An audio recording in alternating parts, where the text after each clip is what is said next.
Hey everybody, welcome to Froggy Stonks, Twitter Spaces Call, episode 26. Nothing I say is financial advice, entertainment purposes only. Just wanted to have a call, which I'm going to start now, covering Multiverse of Madness. And the high demand, man, it took me over an hour to get my damn tickets, which is good, bullish. I hope AMC updates its bandwidth or something soon. It's had a really hard time getting tickets. So anyways, we're gonna let the room fill up here in a minute. Hey, what up, Justin? The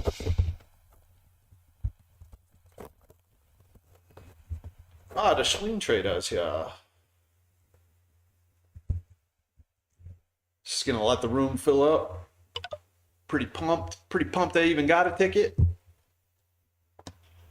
What's happening, Spence? Dude, it took me an hour to get my ticket today. Yeah, I haven't had a chance to get on and get mine yet. Which, I mean, that's bullish, but... That it is. I mean, Batman, I didn't even have trouble getting my Batman tickets, so that tells me something really good. The last time we saw this was with Spider-Man No Way Home. Yeah, I was able to get my Batman one, like, really quick. Yep. Without issues. And Batman still pulled in really good money, so I'm thinking we're going to see our next $2 billion movie happen here pretty soon. Agreed.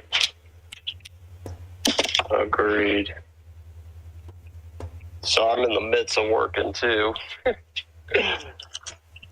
Nice. I'm just working on motorcycles. Oh, that's the life right there. That's good stuff. It's not too bad. Man, usually Jen just pops right up in here before I even start the call. I know, I'm surprised I not see her in yet. So, I think there's something really smart going on with Disney and movie releases. Moon Knight just came out on Disney Plus. Like the first episode, there should be a new episode today, like episode 2. They're really timing these TV series to fill the gaps in between big Marvel movies and keep everybody kind of linked in and entertained with, I guess not concepts, but kind of fanfare type things, plot twists and stuff. So I'm guessing by the end of Moon Knight, when Multiverse of Madness launches, we're gonna see some end of Moon Knight Multiverse of Madness kind of hints pop in. So I'm pretty excited about it. Yeah, I think there's going to be a lot of positive catalysts going forward, especially going into summer. People are dying to get out of their house and do shit. Oh yeah, dude, the weather is so nice here right now in Albuquerque. It's absolutely gorgeous. Wish I could say the same. It's pissing rain here. Uh-oh. But I'm in Indy, so.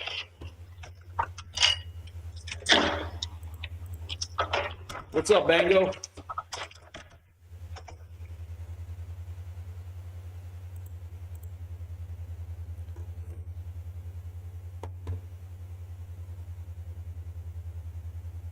What's up, Bango? How you doing? Good, man. Can you hear me okay? Because I'm in like a really bad area. I'm driving. Yeah, you sound clear. Sound good. Awesome. I'm on my way to meet Paul right now, man. This is... Oh, cool. Give him a high five for me. As long as I can. I'll probably hop off though. You know I will, bro. You know it. It's gonna be great.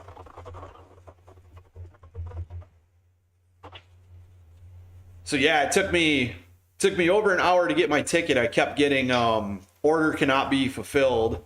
So I sat and waited. I tried the PC Stubs webpage. That had the same problem. It wouldn't even load for a minute. I keep seeing seats taken and then untaken. So there is extremely high demand for Multiverse of Madness. I almost want to go as far to say I think it might beat out Spider-Man.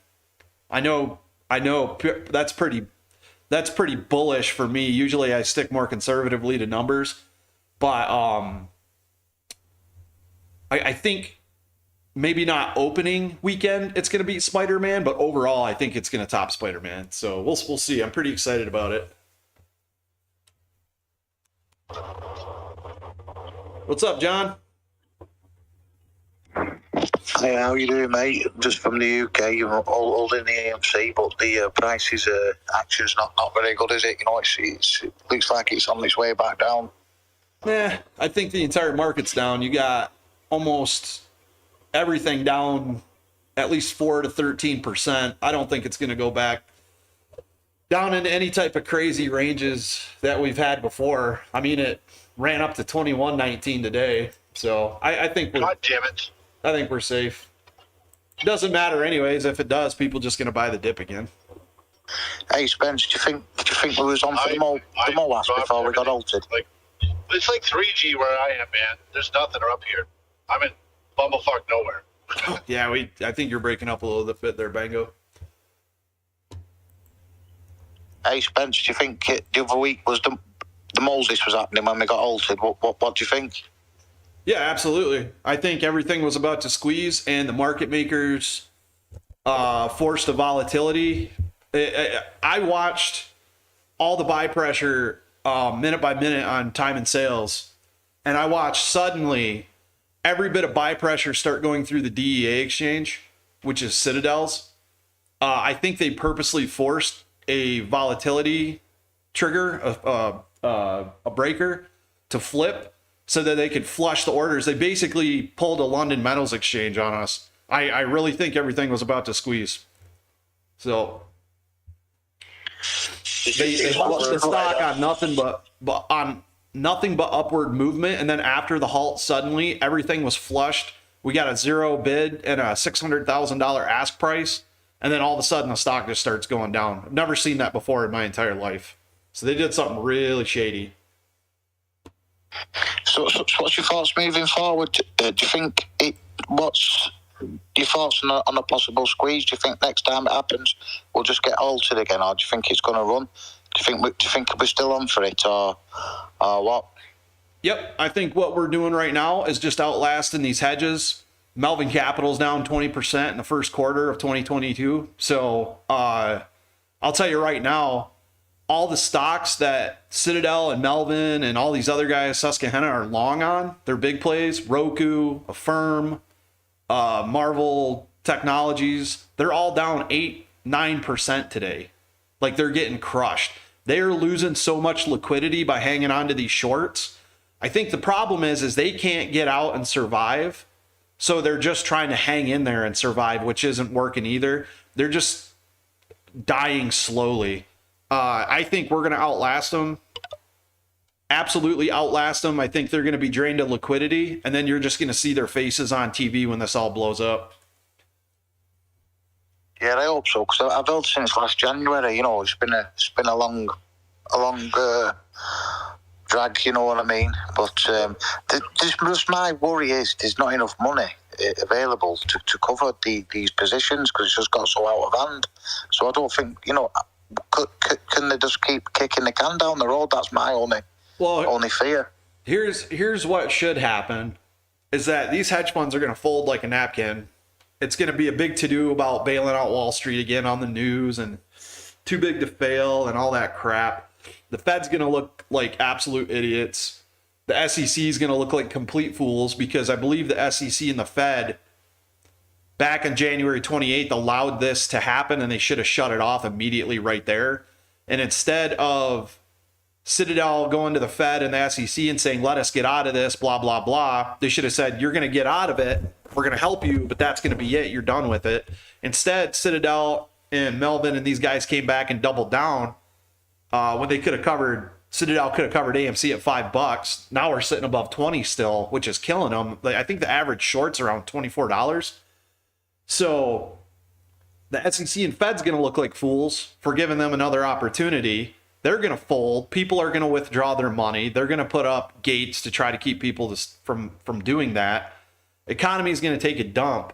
But AMC and Hycroft and GameStop are all sitting in a really good position to survive any type of market crash, considering that the DTCC is going to have to pay out insurance to cover these short positions and clean the markets up, but also the amount of cash that AMC and like Highcroft have on hand now.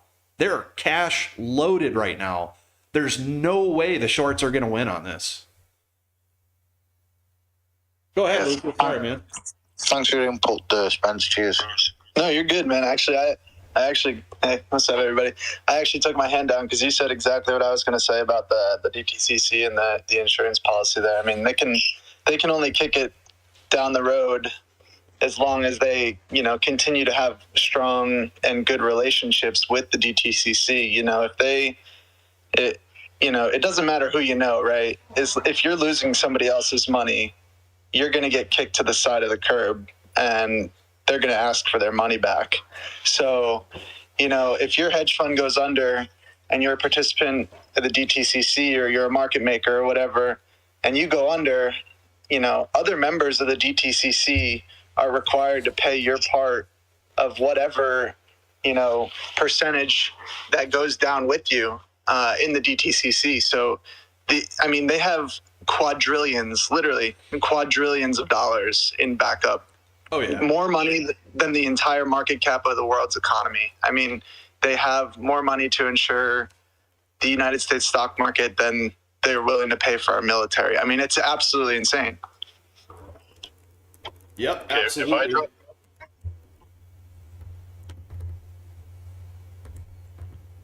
drop, They got to restore faith. I mean, are they just going to crash the market and that's it and we're all done? I highly doubt it. This thing going on right now with Citadel is so powerful. They have way too many fingers and way too many avenues. I mean, they're a complete monopoly of the market, and it's showing. The halt the other day, I 100% believe was completely orchestrated by Citadel using their exchange to trigger a breaker to stop it from squeezing. I really think we were loaded up and getting ready to go back to the $50, $60 ranges. Yeah, I agree. You should go read, I don't know your feelings on Matt Lauer, but I thought he had a great write-up as far as the halt. But no, I definitely agree that was an orchestrated halt to pull the pressure. But Lauer had noted, he said, the interesting thing was the time of cancellation where everybody got the notifications that, Yep. that options that were so deep out of the money just were now all in the money. They said usually, like, when they get the notice to cancel these orders, it's like a millisecond or less. And then he's like, yeah, there was a 35-second delay with Citadel's exchange. Yep. And that's a rebate exchange. So he's like, they get paid on that. He goes, but there's no excuse to be 35 seconds or plus milliseconds behind everybody else. He goes, so the SAP data from the exchanges or from Citadel's exchange was absolutely like erroneous and just flagrant, So I thought it was a pretty good write-up, and I think I understood it a lot better. But I was like, that was definitely a momentum-killing intentional move. Yep. I'd say my one video I did on the time and sales where I was going over that, it must have got 3,000 views on YouTube, which is insane for my little channel, my tiny channel. So everybody's hip to it, man. The entire market saw it. And I'll tell you, I think if the DOJ wasn't looking into Citadel as a market maker, they are now, because what they did absolutely and to have AMC and GME at the same time. Yeah, that's just it was too coincidental. And then it two affected plays that everybody's piling in. Yep, it affected HYMC too. Like HYMC didn't halt, but it ran with those stocks almost in the same pattern. But the fact that it happened on GME and AMC, I don't even think there was any kind of like big FOMO happening on those stocks that day or that week. I think they just lost control because I believe personally somebody liquidated and started trying to cover. they were just trying to be first ones out the door. And Ken Griffin and Citadel got a warning on their computer saying, hey, shit's about to go cuckoo. That's why everybody was getting $300 price alerts on their phone. The brokerages got data that they weren't supposed to get. So when they halted the stocks, they purposely triggered a breaker to halt the stocks so they could flush the order flow. It's absolutely crazy, man. That to me was almost worse than taking the buy button away. Because now they know they don't have to take the buy button away. Do you think in turn, Citadel sees who is covering or who wants to cover, and you think they just straight out buy their short position from them? More than likely. I think they've been doing that for a while. Yeah. I mean, it's just like, they're going to swallow all the little fish in the pond until they become the only one. And then guess what? There's no more food left to eat. And then you just get crushed. Well, that's what they did with Melvin. That's what the bailout money was for. Mm-hmm. I think they bailed Melvin out on their bad GME short. They were going to get crushed. It would have affected AMC. They gave him $2 billion to save the play. Basically, the $2 billion was a payoff to say, you guys are going to get out of this. We're going to eat your position, but then we're going to short you, and you're going to take the fall for our liquidity. I really feel like that's what's going on. And even, Astro covered that in his last video. Yeah, Mark's explanation of, I guess, what his take on the almost $3 billion, bailout to Melvin with 0.72, I thought that was good. Yeah, I mean, it makes too much sense. It just when you start breaking it down, you go, oh, they were really just trying to prevent an absolute clusterfuck from occurring, and the only way to do it was to give somebody else some money so that they didn't have to close their whole position. Because if they did, then it would have been on. Yep. Mark, man, he texted me first thing this morning. He's like, hey, Melvin's down 20% for the quarter. I was like, awesome. That's such good news to hear, because I think what we're going to end up seeing in the news is Melvin Capital. Oh my God, they're the worst thing ever to happen to the market, blah, blah, blah. But people aren't going to fall for the 2008 bullshit this time, man. There's going to be a lot of people lawyering up. I think they're over leveraged twice what they were in 2008 now. And it's why everybody's making a run on gold, bullion, and silver. That's why they're loading up. They know it's coming. So today is a good sign of it. All these stocks today, man, they're getting crushed. AMC and GME and HYMC are doing pretty freaking phenomenal today compared to the rest of the market. Check what Roku's at now. Let's see. Yeah, Roku's down 8.5% now. They are getting slaughtered, dude. Facebook, I thought Facebook was doing. Facebook's down 3%. I haven't checked Twitter. Twitter's up because of Musk, so that's pretty obvious. Affirm. Mullen and SNDL are hanging in there. Yeah, they're squeeze plays. Any retail squeeze play is right now hedging against a complete market drop. Affirm's down 8% today. Marvel Technologies is one of Citadel's top holdings. That's down 3-4%. So they're getting crushed, man. Liquidity's drying up. I mean, we've been talking about this for over 6 months now. I think it's finally getting ready to happen. I'm not saying when the squeeze is going to kick off or if it will, but I think seeing these hedge funds go down is a good step in the right direction. Feels good to me anyways. Yeah, I mean, I was speaking to a Fidelity about. Oh, what's that, Bango? Can you guys hear me? Yeah. Go for it. Shit. God damn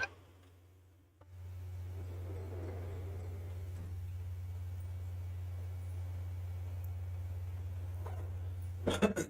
Anyway, I was saying I was talking to this Fidelity advisor just kind of for shits and giggles the other day, and we were talking about tech stocks and overweighted sectors, and he's like, he pretty much told me flat out. I mean, everything in the tech sector is overweighted, and a lot of these, big firms are standing to lose a lot of money, similar to the .com bubble. With how overpriced tech is these days. And he's like, you know what, man?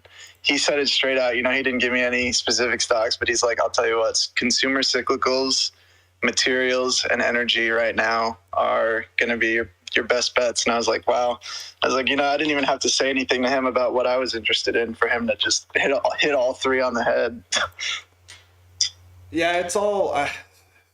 I mean, everything we've been talking about for over a year now is starting to come to fruition. And what's really bad is if the SEC, the Fed, the media, the analysts like Gasparino and Kramer or whatever they are, clowns, if they would have listened to us, they literally could have prevented a market crash by enforcing the rules in a meaningful way against the people that are taking advantage of the freaking global economy, man. These oh, for sure. fund market. How are you a fund, a market maker, and then on the side a bank and a broker? That's wild, man. Citadel absolutely needs to be broken up. I think after this crash occurs, you're going to see a lot of people in Congress lobbying for that, for antitrust. I mean, it's a monopoly all over again. I mean, what did they break up monopolies for in the 1900s if they're just going to allow them to keep going today, in the 2020s? Like, what's, Truth. They're making everybody rich. They're making all the top guys rich. But I think, like I said earlier, when I first joined the space call, it's like, you're only as good in that space as your connections are. And if your connections start to go sour, you start to lose other people's money, you're going to go down real quick. Yep, absolutely, man. I can't wait to see it happen too. I feel like we are now closer to seeing that happen than we were a few months ago. We might have been early to the party, but we were not wrong. That's for sure. And what's blowing my mind is I'm not seeing anything in the news headlines right now about Multiverse of Madness ticket sales because they're absolutely ripping. My theater is almost half full already. And that's with issues buying tickets.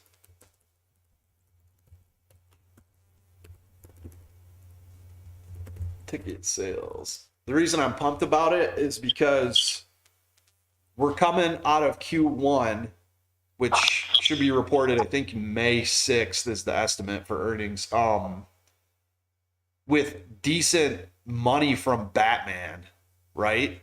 And the HYMC investment. We're going into Q2 with a lot of really good movies. Even after that, that's what I wanted to talk about. When I went to buy my tickets, I noticed the ticket prices. I think AMC did the thing again where they're charging an extra $1. When you're buying tickets, if you see that, let me know. But they did that with Batman as it was extremely successful. So if they do that again, they're going to have Q2 wrapped up in one movie. Even though they have other ones that are going to come out and make a lot of money. So, this kind of off topic, but I just remember what the date is. Do we know if HYMC is doing earnings today based on that reported date from the NASDAQ? Oh, they already did it. Oh, they did it. Okay. Yeah, March 31st, they released their earnings report. I'm slow as fuck, man. Holy shit. It's good, man. We had a video and everything. My God, dude. I take so many regular breaks and I got so much random shit on my feed, dude. I don't even, it's kind of hard to see everything.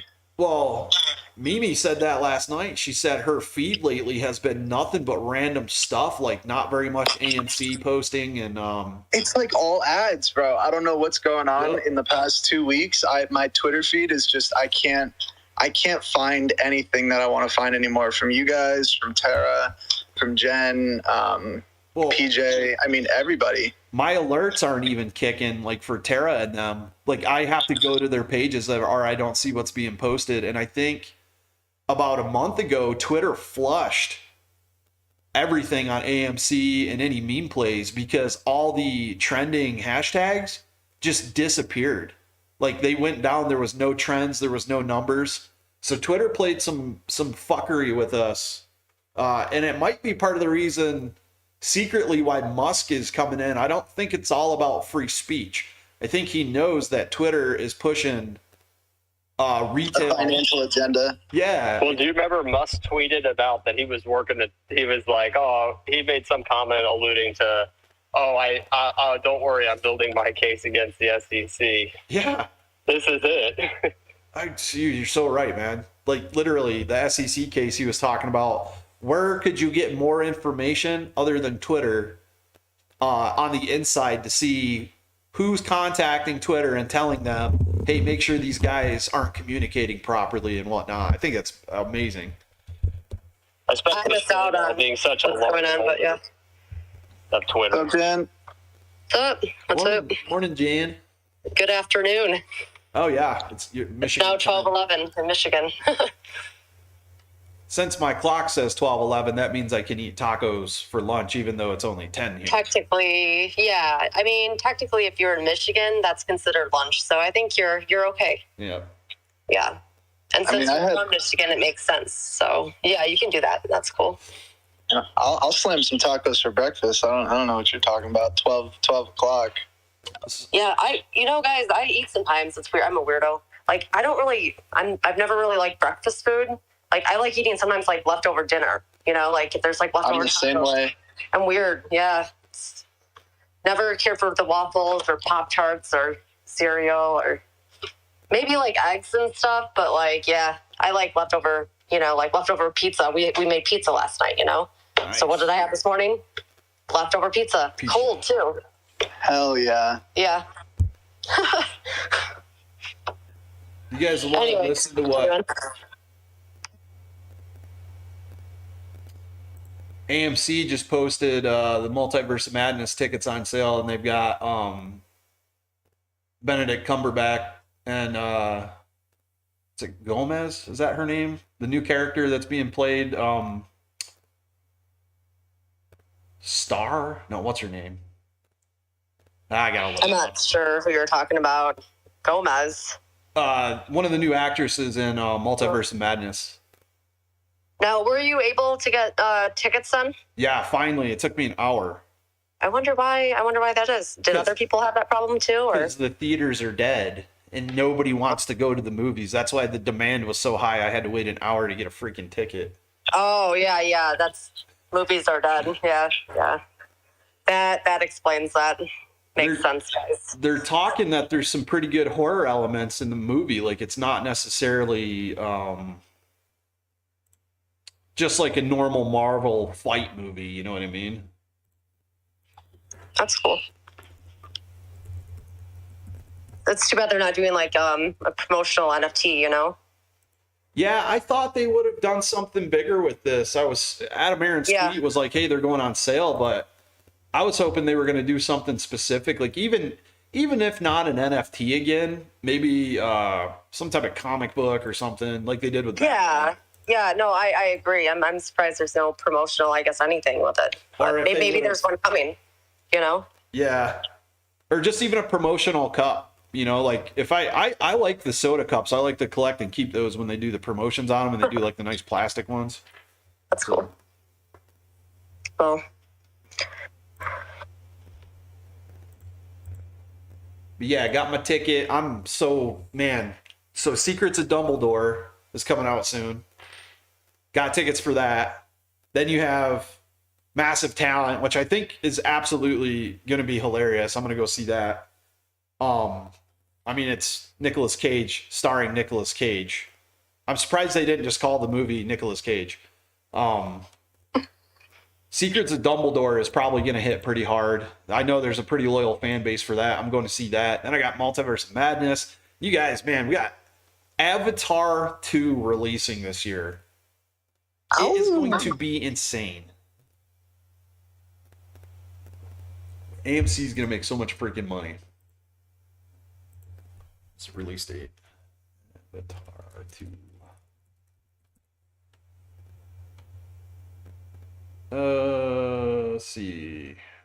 Oh, hey guys, if you haven't already, tweet out the call. Or else. or else. Or else. No, I'm kidding. just tweet out the damn call. What's up, Sugar Man? How you doing?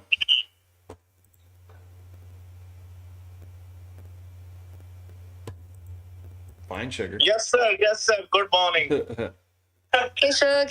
Hello. When I said last night you guys don't really sleep, you guys don't really sleep, huh? Okay, well, that call last night, I was like in bed, by the way, and I was like, there was a couple times I started dozing off. So, yeah, Yeah, I was got like heated trying to last fall night. asleep.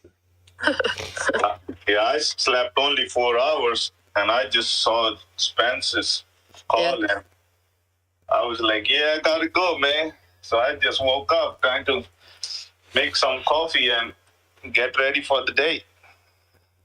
Yep, crazy mountain time, man. I had to talk last night. I got heated because I watched Trey's new video, and a couple people were saying some stuff, and I see just really, really bad things happening in the community lately with stuff that we've already dealt with 6 months ago. I hate to see that it's resurfacing, but anyways, past that, Yeah. I think everything's Yeah, looking just pretty bullish.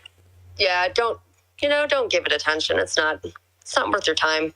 Yep, that's where I made the mistake. We're better. You're better. Sugar's better. We're all better than that. Just focus on the things that are important. Masked Investor just tweeted, "Rest in piss, Melvin Capital." That's funny. And I mean, the DD is there, right? I mean, the same DD that's being regurgitated now. I mean, it's been there. I mean, it's nothing new. We know everything that they're doing with options. Right. We know what they're doing with the manipulation. There's no reason to come out and start dividing everybody on put options and Right. all this bullshit. I mean, if you, all these people are like, not financial advice, but hey, go buy $20 put options. Like, what? Not financial advice. Not. By the way, not financial advice. Well, like, like, come on, confused. man. Trey's video is extremely chaotic and confusing. If you're I mean, I've watched him since last year, man. He was the first guy that I found, and nothing, against him. Everybody's got their own people in this community that they look up to, and Right. in the beginning, I really did, and I tried to watch like 20 minutes of it last night, and I tell you what, I couldn't understand a goddamn thing this man was talking about. And you know what? I just think it's, if you take at least away that from it, if you got something from the video, that's cool. But if you can take away that you don't understand what the hell this man's talking about, I think that should just encourage you as an individual investor. Go find the DD for yourself and understand it for yourself. You don't need a personality to tell you what to think about a stock that you put your money into. And that's all. I'll drop the mic. Exactly. if you want a cleaner understanding of what he was trying to say, I would probably tell you to go watch Astro's video because he Astro's did it video in was a better. much more controlled manner. And I honestly don't know anything about options. If somebody can educate me, like a lot of people don't know, if they can educate me and tell me more about how options work, and maybe I can do take a chance of doing something. But when I don't know something, and I know everybody is trying to do good for the community, to do it, to get rid of this manipulation, do what's best for the stock and the community. But a lot of people like me and other people, man, we are very dumb when it comes to options. And when there was a time, it's hard, Sugar. It's hard to understand. It really is. But by all means, I mean, I mean, maybe it's not bad, learning more. exactly. If my money clears by Monday, I'm going to buy some HYMC options. What I would recommend, I think some folks have actually given us like a paper trading options thing you can do. What was it with? Where you can Is it practice. Thinkorswim? Is it Thinkorswim or? Was it Thinkorswim? Yeah. I want to say, yeah. I was actually just about to chime in on that. Yeah, so Thinkorswim does have free paper trading. You just sign up with an account. But for anybody that's interested in options, and I'm not by any means a sponsor for anybody, but I started with these guys 6 years ago when I first started trading. It's optionalpha.com, totally free. They literally have so many courses and videos, in-depth explanations. You start from the beginning, how to trade options, how to even know what they are, and it's all free. I mean, they have a YouTube channel, everything is free, and you just start there. I have a notebook where I wrote everything down, and then I started with Thinkorswim's paper trading. Cool. I'll tweet that and we can post it to the top. Thanks for that.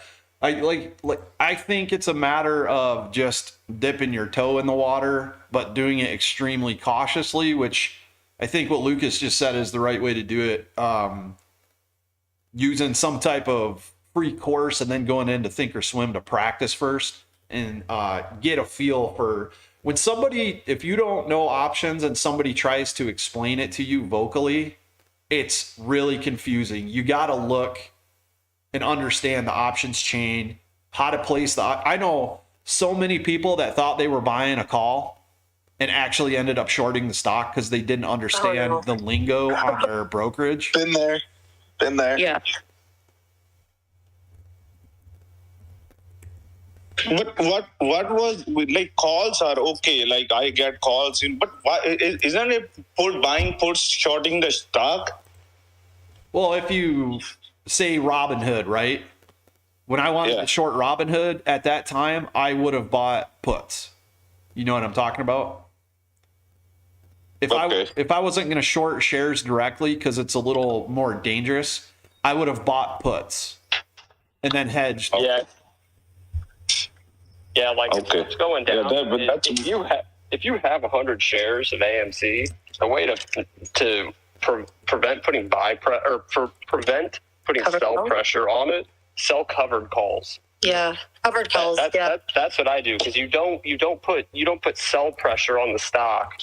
You're literally just you're selling calls, and you already have the stock. So that's what I've done, and a few times when stuff's really gotten treacherous and people want to start, are not looking at technicals, which don't really apply to this anyway, but sometimes they do, and you have to accept it. But sell calls, don't buy puts. Let's see. Trying to post this. I guess let me rephrase that. Sell covered calls, not sell a naked call. I posted that website to the top, Sugar, and tagged you in it. I'm going to take a look at it today too to see what it's all about, but I'll probably be buying some HYMC calls Monday if my money clears in time. So yeah, I'm gonna look into it. Thank you for doing that, man. Because before educating myself, I don't want to jump into something like I was talking to Elohim. I think that's how he pronounced his name. Yeah, we was talking on the phone. He's a good guy, man. He gave me his phone number the other day, and he's been in this community since the starting, when Tara and everybody started. Yep. And he called me, when he saw whatever happened and the weekend, and he called me and he gave me his number, and we was talking after your call got ended, and then he called me, and so we was talking, and I was going with him, and he was talking about the same thing, and he said, like, I don't know anything about options, and we need to find somebody who can educate us, because he's like me, so I'll tell you what, man, that website, if you do all the courses in line, it's lengthy. It took me working on it probably 8 hours a day for 5 days a week. I was doing it. It took me about 3.5-4 months to finish that class. So there's a boatload of free knowledge at your disposal on that website. Actually pretty cool. I mean, if you really get into it and you really get, really good at this stuff going forward, they actually just, they introduced the first algorithmic bot trading for retail investors, where you can fully automate your own trading and create your own algorithms to trade your plan, which is pretty cool. I mean, I don't do it yet, but what service does that? It's optionalpha.com. I mean, they charge a pretty hefty price for that auto trading service. So, I mean, I don't have that, or I don't partake in any of that yet, but it is a pretty cool new thing that they actually were just putting out in the past year. I mean, it's better to educate yourself before losing. Like, I know somebody, they lost so much money. They lost so much money in just doing the options, and they knew, and he was doing trading for a lot of years. But yet he lost so much money. So if somebody with that kind of experience can lose money in options, people like me, those who don't know nothing about options, I'll lose my ass. You can lose a lot of money really quick in options if you don't have a grasp of what you're doing. I'll tell you that. I blew up my gains from June. I was sitting at 15 grand gain on some calls that I literally bought like weeks before. I was just like, we'll just dabble with these, and ended up just exploding. And then you get a couple wins and your confidence kind of builds, and then it's quickly confidence robbing. So just be careful. Exactly. Just be careful going into it. Go slow. Yeah, you really have to define your risk. Like, you got to set tight limits of like how much pain you're willing to take. Now, when you start getting out of your options, they'll start unhedging,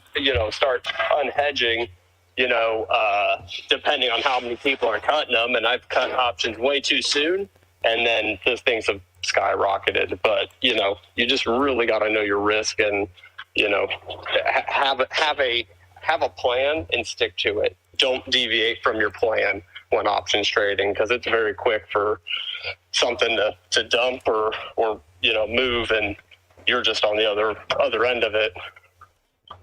Very well said. Very well said. And I'll tell you right now, I'm still staying away from AMC options completely as far as possible. I know some people like to play them. Good for you if you make money on them, whatever. But man, people have held shares for over a year now. And I'm worried that some of this new content coming out is going to encourage people to sell their shares to play options, and they're going to lose out because we get crushed.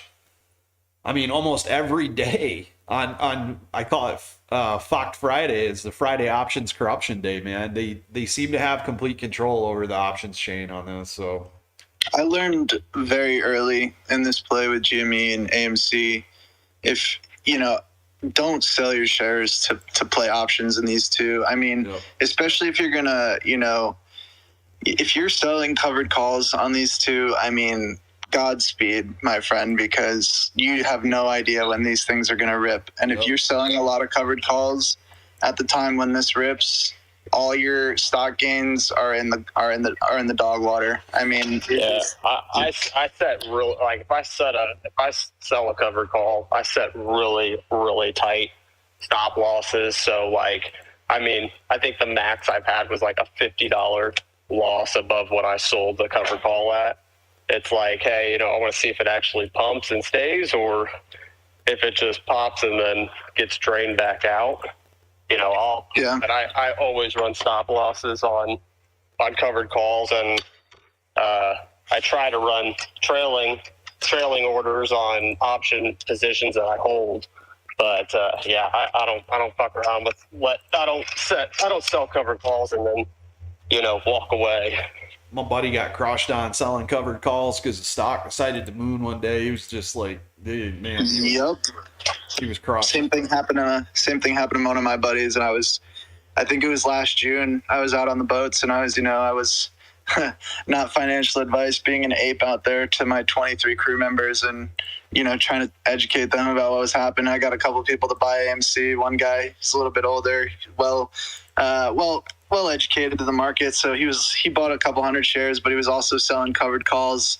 And he bought shares before the June run up, and he was selling calls at the same time, and he made, I think, $30 worth of gains from the whole run up. So, and one thing more was like, I watched that video Trey and Astro put it. It sounds really interesting and everything.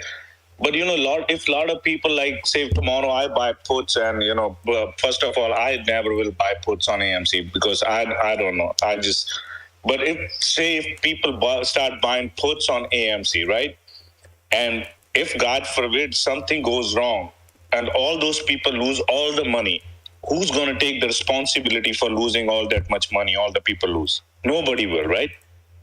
So that's another thing. Like we know what we've been doing for the last almost 14, 15 months. And I think rather doing this stuff, why don't we have some kind of where we can have a dividend, where we can find the illegal shares, like something that's really destroying our stock and our, the whole AMC and GameStop and HYMC, something that's really towards the future. Like we need to find what's going on exactly with our stock, man. Like the float has been traded about 15 billion shares in last 15 months. So if something like that, we can do a dividend through a HYMC or something like that, which we can find. I think that probably will help a lot of people. And this, so I don't know, man, but you guys are more smart than me, So I know just truck driving. I think what Astro was saying about the market structure was right on. The execution of what Trey was saying, though, is pretty dangerous. I don't want to say he was telling people to do a certain thing, but what he was saying, if people do it, could destroy your portfolio really quick. So I think on that, Adam Aaron is doing what we want him to do. I think he's trying to get the money around to pay off this last covenant to get rid of this dividend restriction. Because if they do, what's to say he wouldn't do the same thing that GME just did? That's what I'm thinking too. And if I think he wants to pay off this last note, as he should. It needs to be paid off, guys. It has to. Well, let's wait and see what happens with GME, and if it's successful, then Adam Aaron can drop right in and do it. If what does happen with GME doesn't crush the shorts to begin with. So we have a big catalyst coming up in GME in June. Like, it's a phenomenal opportunity. So between Adam Aaron making moves, making money, anybody who says his buy into Hycroft was stupid is a fool. They've already made over $30 million on it, and it looks like they're going to make a lot more for a price of $27 million, which is nothing but a little fraction of the money that they have in the war chest. I think Gasparino's post the other day about, AMC insiders sources have told me this and blah, blah, blah. I think Gasparino reported that to try to do what he did to our STO dividend idea, which was when he went on Fox News and said the wrong stuff too early without the appropriate authorities. He really, really messed it up. It scared Adam Aaron off the idea. It made the community take some heat because of what he said on Fox News, which he should have had to make a full retraction to that. I don't think the one he made was good enough. But I think he's trying to weasel his way in to figure out what Adam Aaron's doing so he can ruin it. So I hope Adam Aaron reevaluates the board of directors again and his executives and tries to find out who's leaking information, because that needs to be plugged immediately. But they are, man, AMC, they're starting to make money. We've got a lot of cash on hand. And if he gets the popcorn up and running before the end of the year, I think it's going to be a really, really big catalyst between that and the GME dividend. So I'm pretty excited about everything. Hey, real quick for everybody, just a quick PSA. At 2 Eastern, the Federal Reserve minutes from their last meeting get released.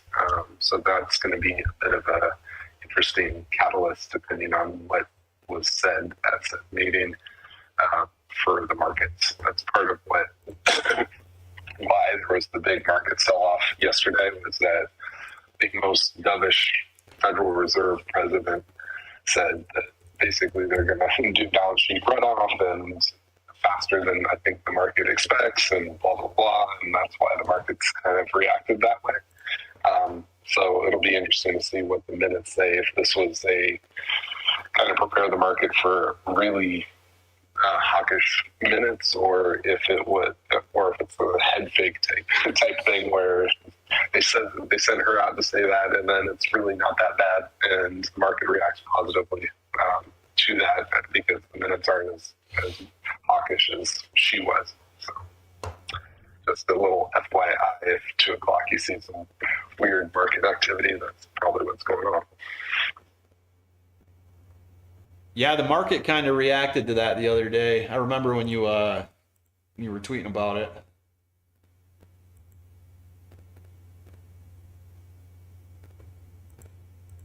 I'm looking at these still shots from Multiverse of Madness, man. This I'm so freaking excited for this movie. With everything that's been going on, I'm ready to go see a good movie. Hey y'all, it's been wonderful chatting with you. My phone's about to die and I gotta take off, so I'm gonna head out of here. Y'all take it easy, and I'll see you guys on the moon later. Yeah. Stay safe out there. Yeah, will do, guys. Have a good one. Later. Was that Lucas that just went down? Oh, yep. Yep. Have a good one, Lucas. So has anybody Sorry. else had trouble trying to get tickets? Jazz just posted something. She posted that she was almost like waited. I think she's still waiting on her ticket. Jazz. Yeah. What's her Jazz. JAC. You know what? Let me check. I know what you're talking about, though. Yeah. I love Paul's going to town on Melvin Capital today. I love it. Gabe Plotkin's Melvin Capital ends first quarter with 20.6% loss. Fucking ouch. Greatest investor of our generation. Dude, Gasparino looks like a complete fool right now. Because if he's supporting Ken Griffin, then he's supporting Ken Griffin's investments in Melvin, which leads me to believe they just love losing money. Michael Jordan's going to have to come back out of retirement. Oh my yet god, again. dude. Is he the one that lost like 500 million on GameStop? I think so. Oh, Yeah. I'd be. Yeah, he did. Yeah, it was like 400 and something million out of his investment with Gabe. I would be wrecking somebody's shit. I'm And can you That's just why. paying that amount of money? Like, can you just imagine? Like, oh my. here's Oh Can my- you guys hear me now? Hello? Can you guys hear me? yeah. Yeah. All right, cool. I'm back in service. Oh, yeah. Sorry. What's up? Bengals back. I'm actually meeting Paul right now. That's where I'm going. Oh. You're Are talking you about Paul, meeting right? Paul? Yeah, Paul. Like Paul. Lobo. Canadian. We're gonna Yeah. go have coffee right now. Really? Yeah, obviously. So you guys should, like, take a picture, do a selfie, Yeah, we'll tweet it. talk about it. Yes, I know. I Yeah. got a little feedback for him. I got all kinds of stuff. It's gonna be awesome. I can't wait to sit down with this dude. Awesome. I'm excited for you. Yeah, keep us posted. I'll go on, dude. Shut up. All right. Oh, that's cute. They have a coffee date. Yeah, Paul and Pango, they are really good people. My mom just sent me some text about a fox biting people on Capitol Hill. Anybody hear about that? No. See if I can find it. Fox on Capitol Hill caught after biting lawmaker.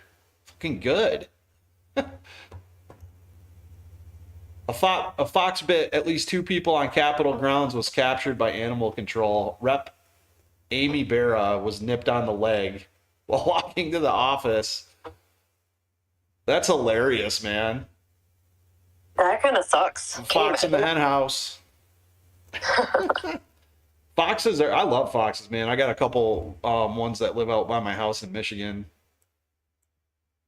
That's funny. Oh, there's so much Multiverse of Madness stuff being posted now with screenshots, and this is going to be an awesome movie. I'm so excited. Man, it just I'm still shocked that there's no promotional NFT or something promotional, along with this movie here. Huh. Well, yeah, That's a I'm bummer. surprised they didn't. I think maybe we'll see something pop up later on. But I think everybody was so busy. Adam Aaron was probably so busy. They probably didn't have time to get anything together. But I really love how they had Doctor Strange in Spider-Man No Way Home, because it promoted Doctor Strange to another crowd that probably didn't know about him. Spider-Man fans that didn't really know about Doctor Strange too much, like probably more like younger kids and whatnot. So I think this movie Yeah. is really going to hit hard. And if they have any type of cameo with Spider-Man in it whatsoever, or the other characters that are supposed to be in it, opening night will blow up, and then all the reviews and tweets, people will rush to the theater to see it so they don't get it spoiled by online reviews and whatnot. So, man, they're really ripping Gabe Plotkin apart today. I'm loving it.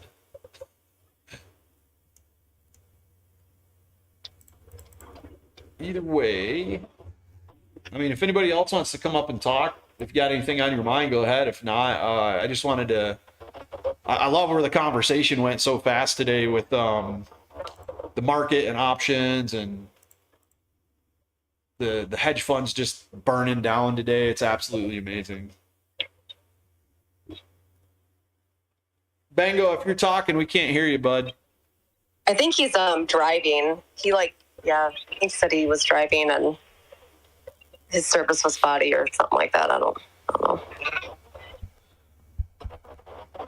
Yeah, my turn. Horrible. How's it going, William? Did you have something you wanted to talk about?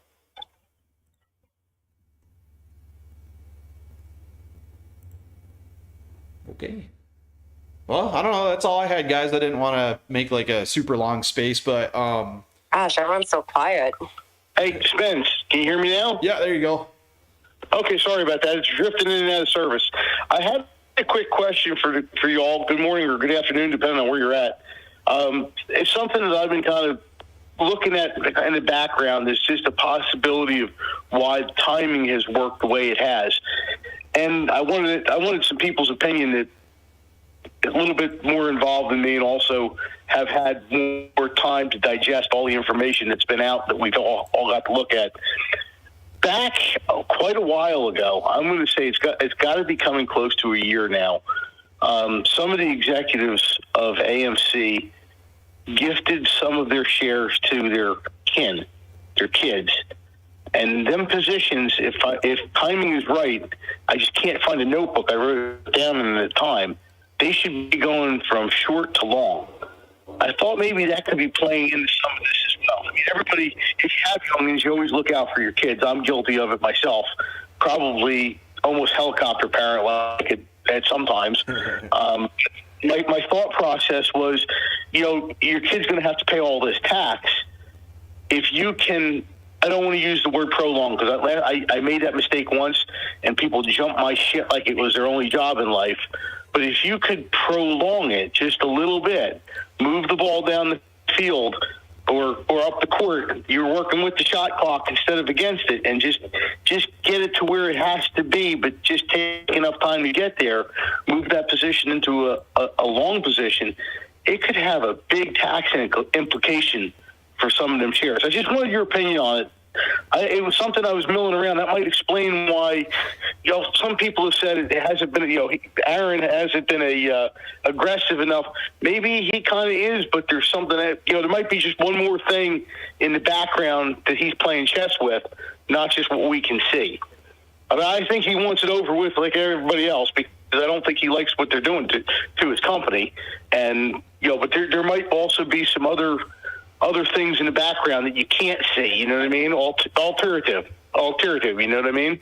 Yeah, I think he's gotten extremely aggressive lately, which I absolutely love. And there are definitely things going on in the background, which have been confirmed with even Gasparino's tweet about 5 more mergers and acquisitions potentially happening on the table. And we have no clue right now as to what those could be. It could be major catalysts on these next investments that AMC makes into these distressed companies. It could be something needed. I think we talked about the other day where I was thinking in my head, I think all these CEOs have finally gotten together and they said, if the SEC is not going to protect us and the Fed's not going to protect us, we'll protect ourselves by kind of ganging up against the market makers and the hedge funds, which is what they do. They're just playing by their own rules now. So I think our movie lineup is perfect for this to happen for the year. We have an amazing blockbuster movie lineup, which means good revenues. Retail popcorn's on the table. HYMC's on the table. And according to Gasparino, $500 million with 5 to 6 more acquisitions are on the table too. So I think Adam Aaron is now being as aggressive as he can possibly be. I think his lawyers probably finally told him to, okay, go ahead and unleash the fury. He was biding his time because he was really quiet for a while during the beginning of the year. I don't know how much more aggressive he could actually get apart. I mean, he literally said, I would hate to short AMC right now. Like, shorting AMC right now is a disaster for everybody. So as far as the shares, whatever they're doing with the shares gifted to their kids. And, you know, that brings me up on a good topic with people going, oh, insiders are selling. McDonald and Culinaro are leaving the company. So them selling their shares is not a surprise.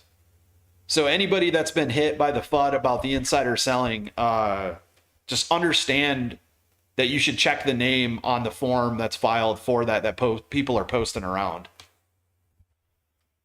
Along those lines, the Apple COO sold like $18 million worth of shares yesterday. So that company is garbage, and we should probably short it too. Oh, you said Apple? Yeah. I'm probably not going to short Apple. Okay. I'm just being sarcastic. I know. Because, you know, insider sells. Ooh, you know, must mean it's absolute trash. Yeah. No. Hey, the Crow Boss is in here. I want to hear Crow Boss's take on Melvin.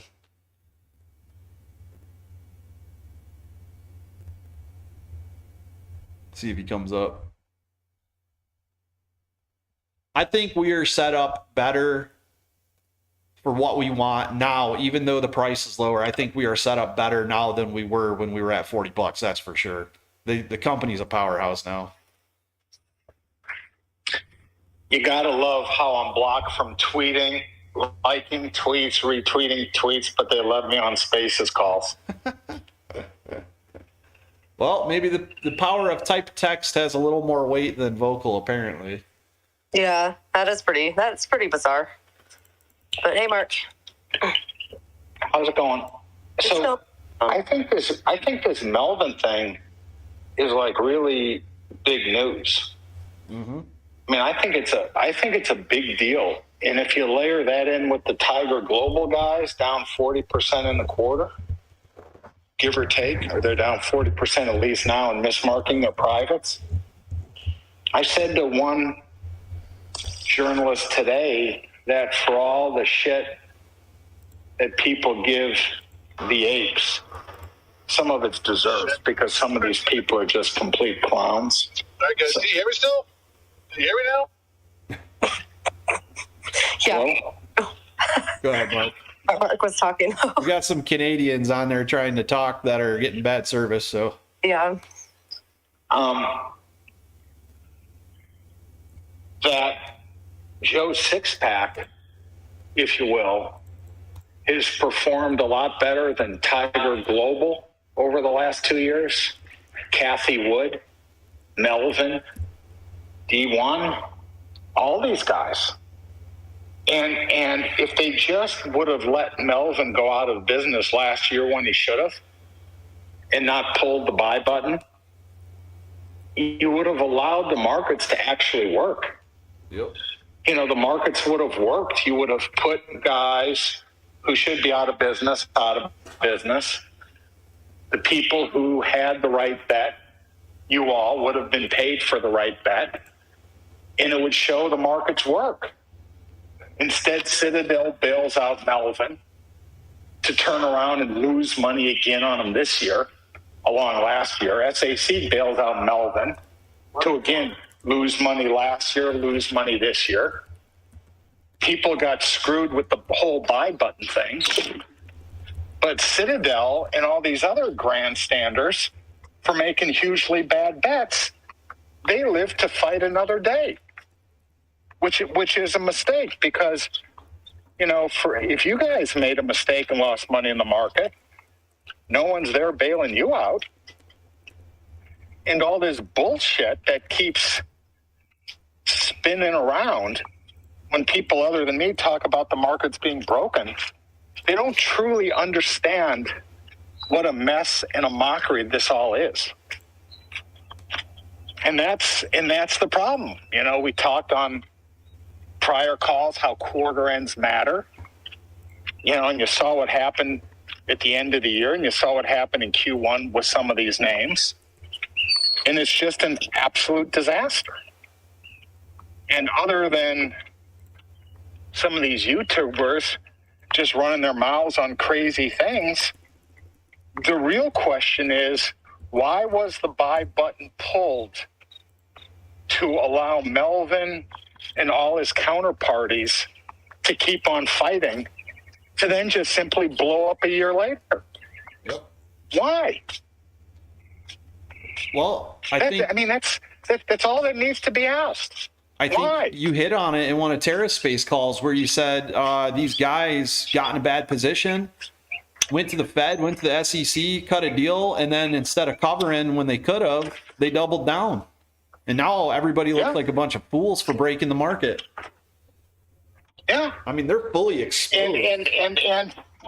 And why pick on you all when the culprits are right there in plain daylight? Yep. I mean, it's all right there.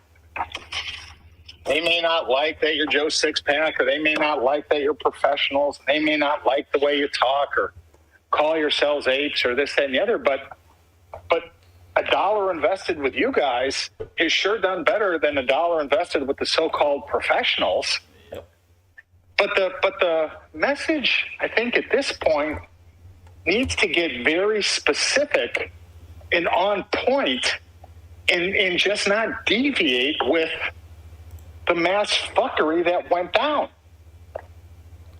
I mean, all those hearings a year ago, you know, markets are broken with greasy-haired Vlad and Melvin and Griffin and the whole thing. It was all just a big lie.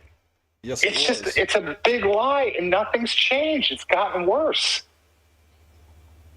You know, so they call us dumb money, Mark, but I'm sitting on 109.5% as of today. So I'm not sure what they're talking about. I just don't get it. Well, you're just not one of them. Or you guys just aren't one of them. And you're entitled to your view. You're entitled to your questions, point of view, you know, the whole thing. But this shit is literally fringing on crazy. Just, it really is. It's really something. So it's almost, that's my 3 cents being on the suspended list on Twitter for another 2 days. It's not funny. It's Mark, good morning. How are you today? Doing well. How's it going? That's good. You were on the suspended list. I'm sorry. Okay, Mark. I had a question from you. So somebody put a video of about buying puts and on AMC, and you know how it will affect the get rid of get some of the shares in our pockets and all that. And what would you say? Is it a good idea to buy puts on AMC? And you know what they were saying in the video. I don't know if you watched the video, but no. I mean, all this. I mean, other than Spence, right? These YouTube guys on AMC are a plague, are an absolute cancer of misinformation. When you buy a put, that's a bearish bet. Okay? When you buy a call, that's a bullish bet. That's what I always thought too. You know, flat up. All these guys, you know, all these wannabe nobody nothing. And that includes Trey. He's a clown, folks. A clown. A clown. He's cost people fortunes here. Fortunes. right? They preach shit to you all. They don't even know what they're talking about. If you can't short the stock, if you don't have shares to borrow and you wanted to short the stock, you buy puts and or you sell calls. It's a bearish bet. Buying puts encourages selling. Buying calls encourages buying. Selling calls encourages selling. Selling puts encourage buying. Very simple. None of these guys have worked a real job in their life. They are nobodies. They are nothings. And they talk this big game and they say, not investment advice. Of course it's not investment advice. It's like me telling an electrician how to wire up the Empire State Building. I don't know jack shit. And through the test of time, whether it's talking to 1,000 people or 50 people, if I don't know something, I will tell you I don't know. These guys, Trey and the whole bunch, they don't know shit. I have a quick question. I'm sorry. Period. They don't know anything. They're not a CFA. They didn't go to business school. They can't explain basic concepts. And because you put up colored lines, fancy graphs, talk the game, blah, blah, blah, doesn't mean you know crap. And this shit is hard, if not impossible, when you know what you're doing. Hey guys, Brian has a question. Hey, Mark, I had a quick question with what you said. Like, what do you mean by that? Like, are you saying that, like, these, like, traders don't go to school and just, like, use people to make money off of the plays that they're making? Yeah. Yeah, they're complete nobodies. Because if they were somebodies, they'd either be working for somebody, they would either have a process, they'd either be able to explain it simply, and they wouldn't use a dumb concept like buying puts. You know, if you own the stock and you want the stock to go up, you should buy puts. It's insane. Just fucking insane. And the simple thing is, I don't know Spence. I don't know any of you. But at least Spence says, this is what I am. I'm a military veteran. I live in New Mexico. I think and I trade and I act and I've done fine because you just think. He's not listening to any of this garbage. It's just garbage. Absolute garbage. Mark, thank you so much, because I know you have a lot of experience in this field, and I because when I saw the video and everything, like a lot of people, that's what we was talking, like a lot of people like me, those who don't know jack shit about all these options, and we already down a lot of money, I mean, there is not enough money that we can, afford to lose more money. So that's why I really wanted to know, because you've been on both sides of the aisle. Well, let me tell you, I know a lot about this stuff. A lot. And I get my ass handed to me constantly. And I know a lot. And I get fucking destroyed. And I know what I'm doing. Right? Big time. And I get killed. So these guys who don't know shit, right, and then start talking and then bad-mouthing you, sugar, and all this other stuff, it's just bullshit. I mean, say what you want about Plotkin and Melvin, right? I can't stand the guy for what he did to the markets, but he is not a dope. I mean, he's a smart guy who knows what he's doing. And he's been wrong on leverage and has been destroyed. But he is not a dope. Right? On his deathbed, I would take him over Trey on Trey's best day. And these guys are clowns. And that's part of the problem. Well, what really disturbs me is that at $40, you came to the community with a plan that has had a successful deployment in the past with Overstock. And the way the community came and treated you and Tara and everybody up here in the panel over your idea to only 3 months later and $30 lower come back and say that's what we need to do blows my freaking mind.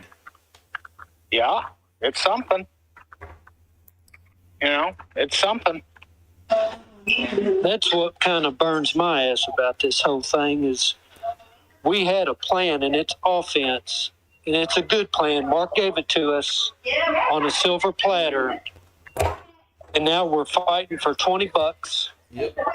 And we've got a group of people. I think we need to band together and try to push this thing back through as hard as possible because offense is the only thing that wins this battle. Yeah. And I mean, we got fucked again last week. Yeah. January 28th, part 2 was last week. Yeah. So, But again, this is all part of the same mosaic where it's not that hard to just focus. And Anna Marin can do whatever he wants with gold mines, tin mines, sun mines, diamond mines, whatever. The plan was there. The plan was there. And it burns my ass because it could have been the greatest thing ever. It could have been the greatest thing ever. But, But here we are now. So Exactly. But I mean, it's just you all are on the right track. Whether it's 50, 500, 5,000, whatever it is, you're on the right track and you're thinking clearly and you're seeing the ball properly. All this other stuff is complete bullshit. Just bullshit. So, well, it'll make you feel better to know that Pima University just gave Trey Collins the Bum of the Week award. So, and that's potato in my ass university. So, some of this stuff on Twitter, man, it gets me rolling. It's freaking hilarious. And that's the whole thing. Like a lot of people don't have enough proper education, and to come out just make people buy into these things and get people to do things when they don't know nothing about it. That's just not right, man. Because people will. I get it. I mean, there'll be nobody when you lose money. Well, that's what really. That's why I like talking company fundamentals and my, organic price targets, non-squeeze price targets, if I even ever give one, because I like where AMC is going personally based on the decisions made that Adam Aaron took from the community, right? But to start pushing ideas of flipping options to get volume back into the stock on the community right now is so freaking crazy, man. What's up, Brandon? What's up, man? I was hoping that he would have released that on April Fool's, man, and he released it on the wrong date. Maybe that's the only thing that happened, but yeah, it's. Oh, for everybody last night too, my phone died right in the middle of, I think, when Jay Brett was talking, so I didn't cut anybody off. I thought my phone was plugged in, but I forgot to put the cord into the other end of the wall. So that's what my. You know why the call was cut out? Because he said a word that Mark said, and I thought that was the reason. I was laughing with Jay Brett. Yeah, somebody thought about Mark and they cut the call off. Somebody said execute a call. And then, Yep. Oh yeah. Jay Brett said execute something, and I was like, oh shit, and there we go. Yep. Mark Cahodes did not say to execute Ryan Cohen, just so everybody knows. He said Ryan Cohen needs to execute. So they're just so the airways are clear on that. Yeah, I have like PST. What's it called? Yeah, from getting booted from PJ. Oh, Yeah, so like every time like a call ends or something like that, I feel like I get booted now. So thanks PJ. I've got to start hosting later in the day so PJ can be in here. She's like not even in the room, and we're playing. I know. We can blame PJ, right? Everyone got muted. Oh, it's PJ's fault. No, I love PJ. So, Mark, how much longer do you think Melvin's going to be able to last? Not much longer. I mean, it's just when you're down so far. He was down, let's say, 40 for rounding error last year. You know, you take $1 less 40, that's 60 cents. And then he's down another 20 this year. You know, that's in this April hasn't been so great for him, that's for sure. So 20, so that puts him at 48 cents, you know, off the same dollar, which is 20% less than 60, 48 cents. He has to be up 105% to get his investors back to even. Oh. Right? Oh. To get back to even, right, he has to be up 105%. And more important for that greedy bastard, he doesn't get paid. He doesn't get paid till he's up 105%. So imagine, Spence, if you had a fund and you're employing everyone on this call, right? And you go and tell people, here's the good news. The good news is you're still working with me. The bad news is you're not getting paid till we're up 105%. How easy is it going to be to keep people, yet alone good people? It's starting to sound like the casino a little bit to me. Right. So if you have someone who's good, they're going to leave to go work for someone who's doing all right, and it's going to leave you with just a bunch of bums. And then if you're sitting there with a bunch of bums, your performance is going to suck because you're going to listen to the guys who got you in the trap to begin with. So Melvin is just in a flat out death spiral, as I think these Tiger Global guys are. Well, but Steve, that's even beside the point. This should have been a conversation from a year ago with everyone who was in the play making out and people against the play getting killed. But instead, the too big to fail powers that be decided to screw you all to the benefit of Citadel, SAC, and Melvin. And that's the part that really chaps my ass. And that gets back to this entire thing. And as these names were doing better last week, whatever trickery went down, and who knows exactly what went down, right? You know, you've seen what's happened in a week of the stock. Well, and again, whether we get to blockchain, whether we get into non-synthetic shares, whether we get into whatever anyone wants to use as the solution, the solutions are there for the problem.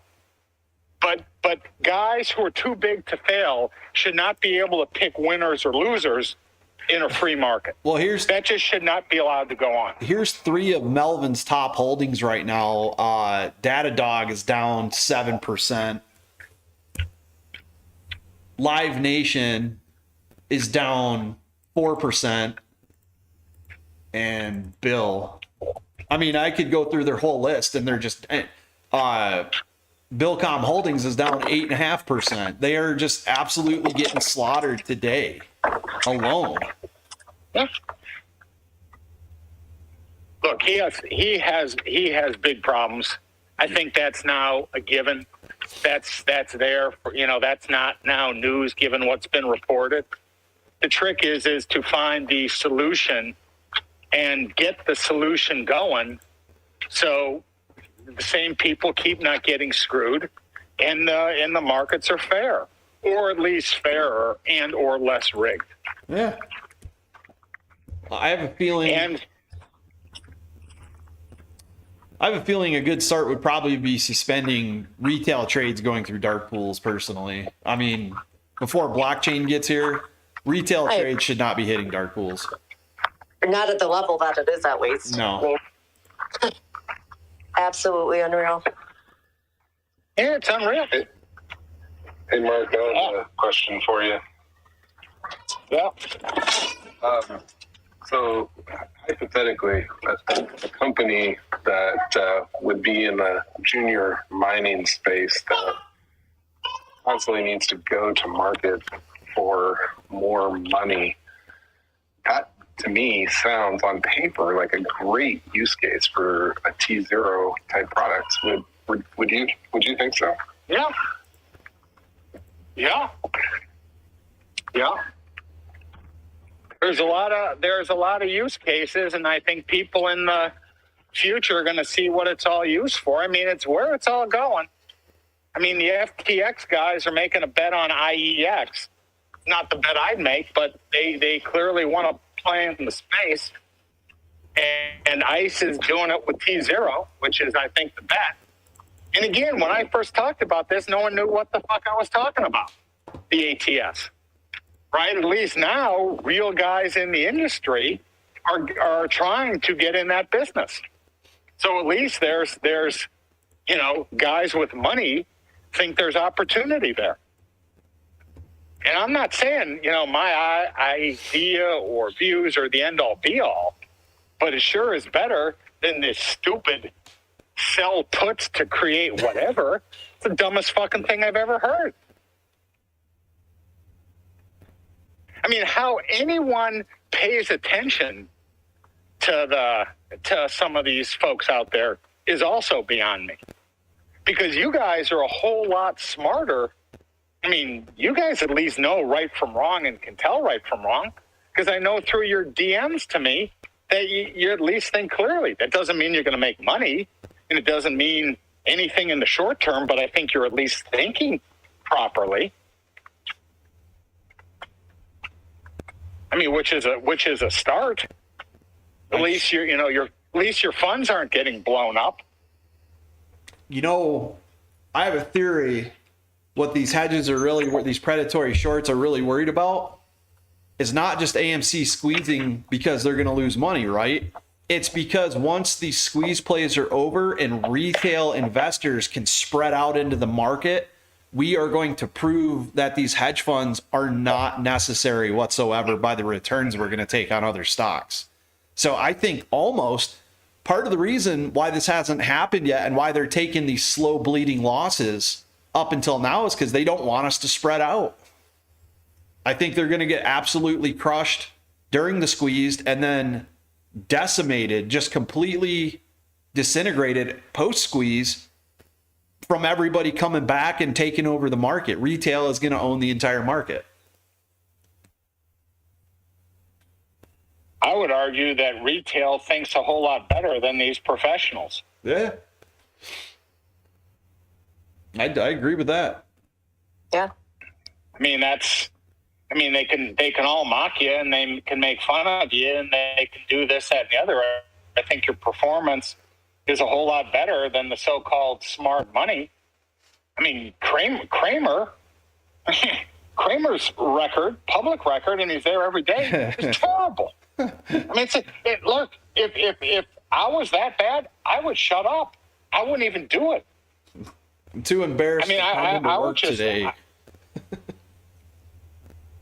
I mean, that's the crazy part of this whole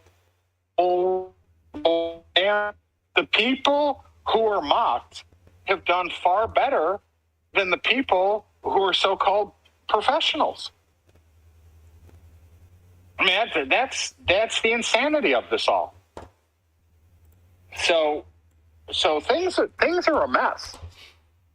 And hey, I guess, the real thing, if I would have been able to tweet, and I'll be able to tweet on Friday, is, it's now topical for people to say the markets are broken.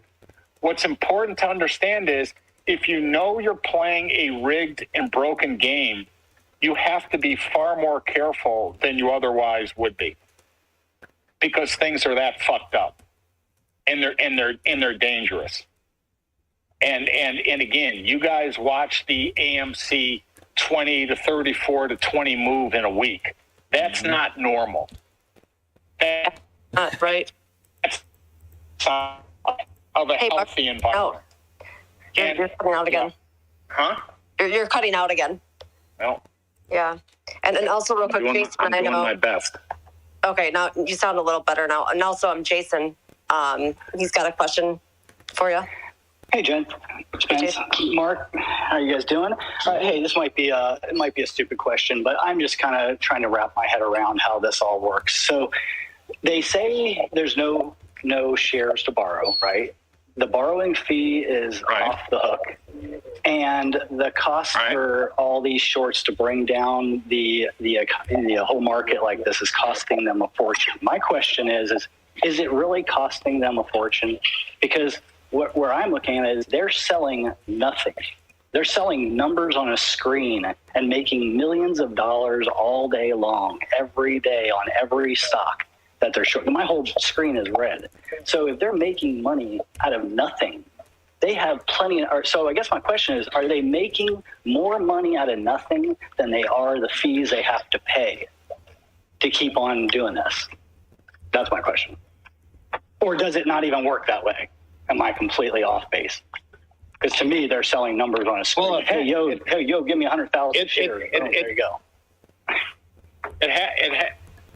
It happens to be a really good thing.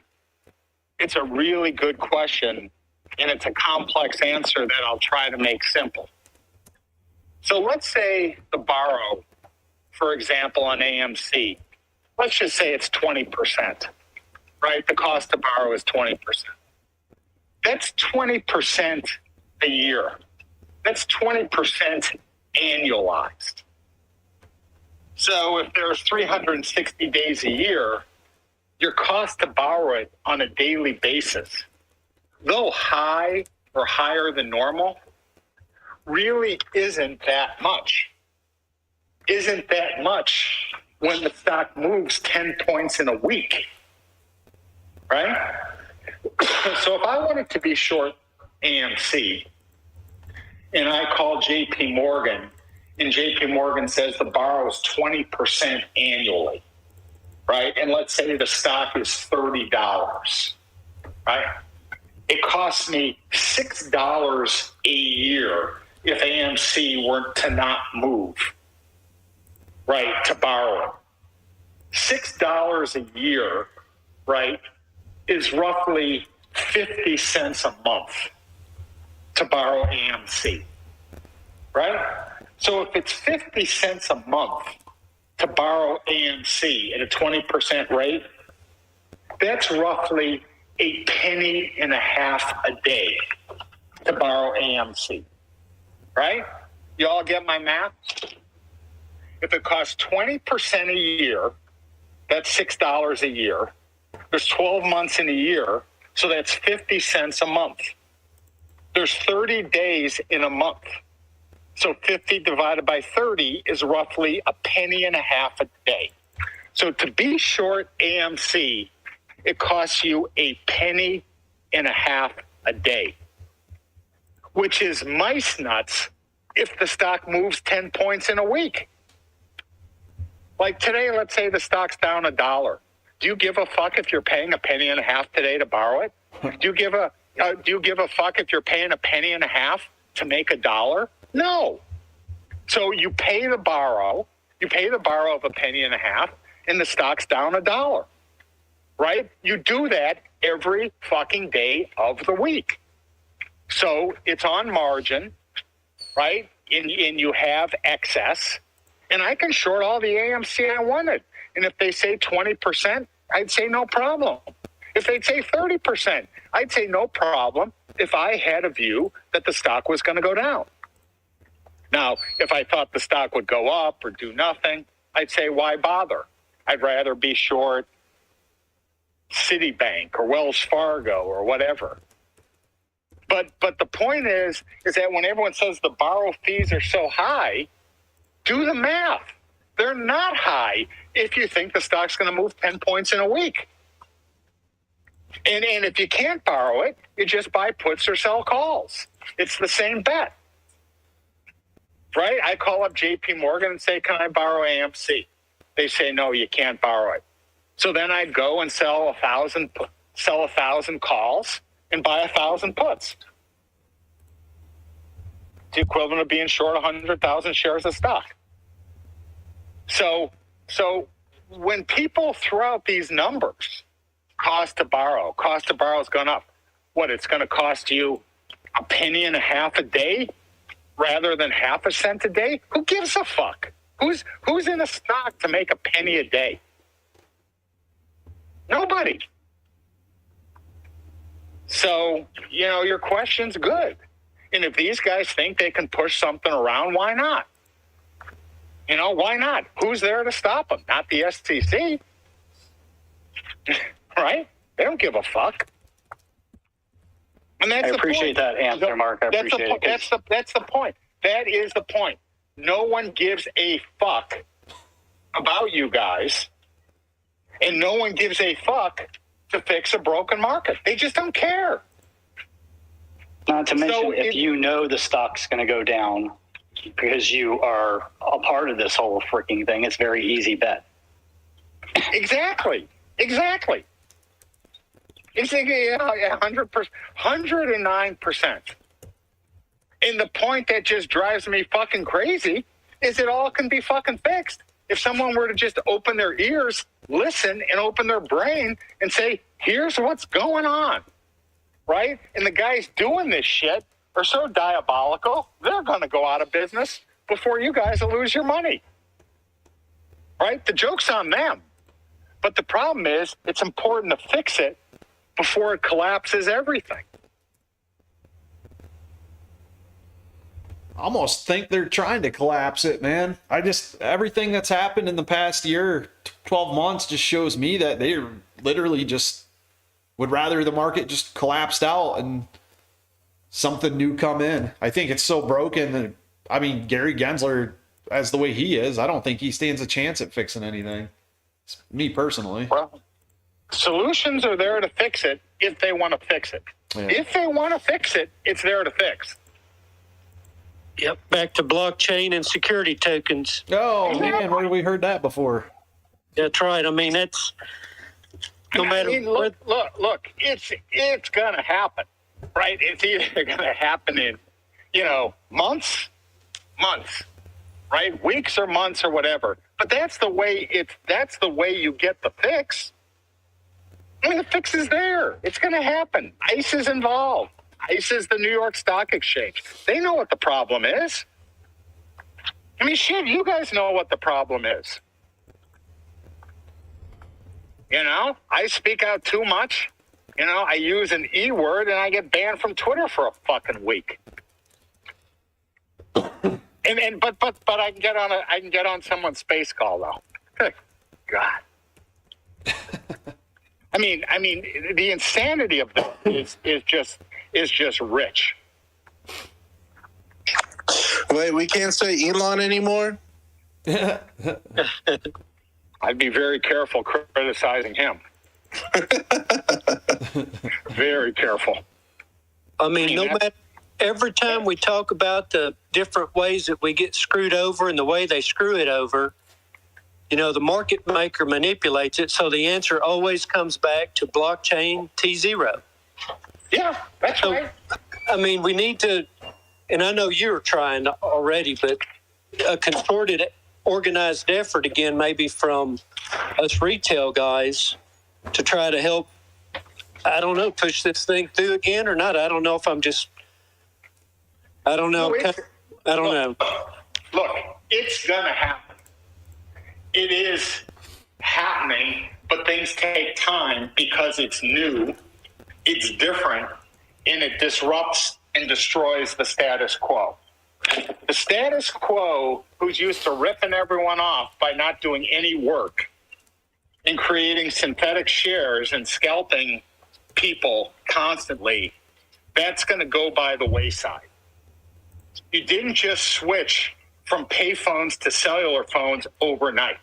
You just didn't flick a switch and all of a sudden there were no more payphones, or there were no more phonographs, or there were no more 8-track players, or cassette players. It just doesn't happen overnight. But if you can't see what's going on, just from when I started talking about it on these things, if you can't see what's going on, something's wrong with you. And when the parent of the New York Stock Exchange takes a significant position in T0, you know it's going to happen. But again, I agree with you. It can't happen soon enough. It just can't happen soon enough. But in the meantime, you're going to get all these tornadoes spawn from a hurricane till the hurricane passes through. It's just what it is. But this crew at least is aware of what the issues are. So if you're aware of what the issues are, you're ahead of the game of the people who don't have a clue. To the extent that's a plus.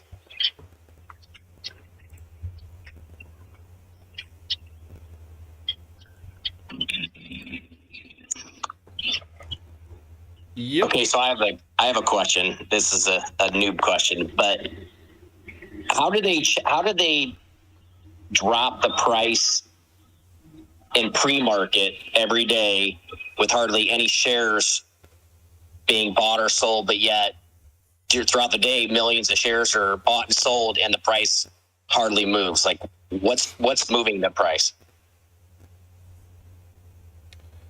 Well, according to go ahead, Mark.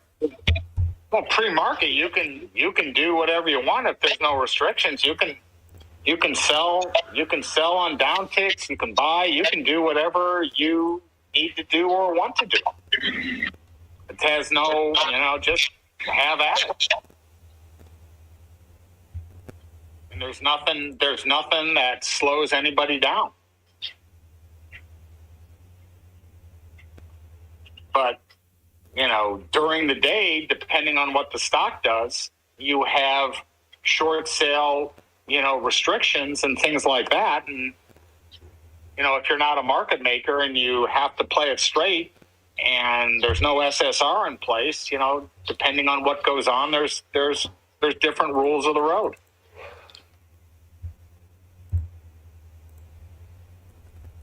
But it's something. I mean, it's live. You got to consider too, Gary Gensler literally told us on a video that 95 or 98% of retail orders are going dark pool. So, I mean, they control all our buying pressure we're throwing at it. They control it.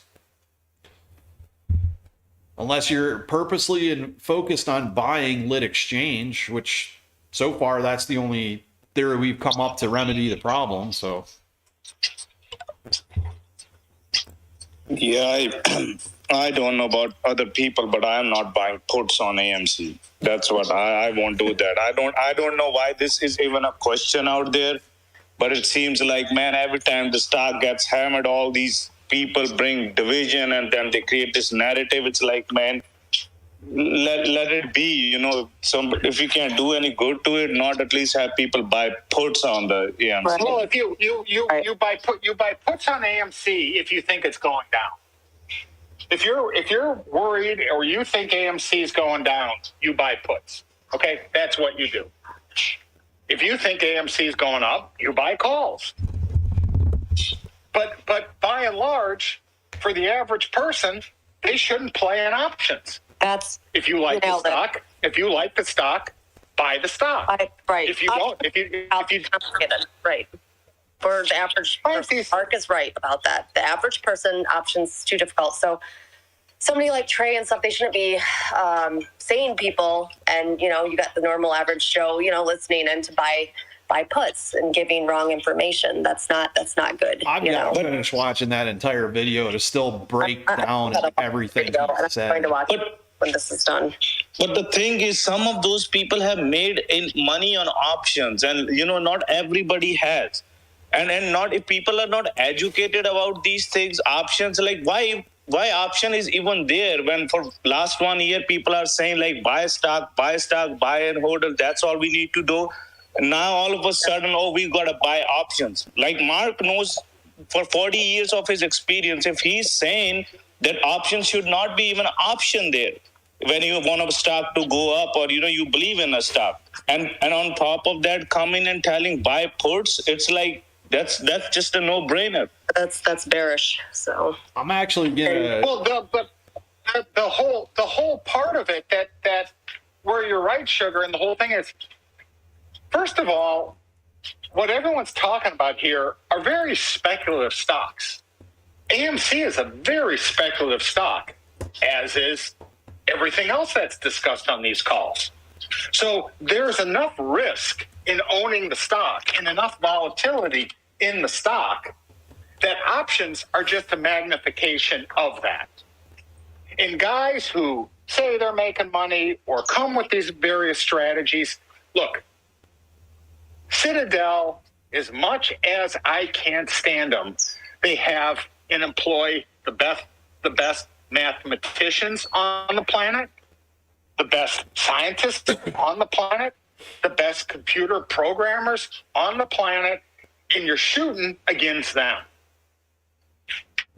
And that's not a bet I would make, right? Because these guys have their models and the computers and volatility, and how things trade on every given day and the whole thing. So,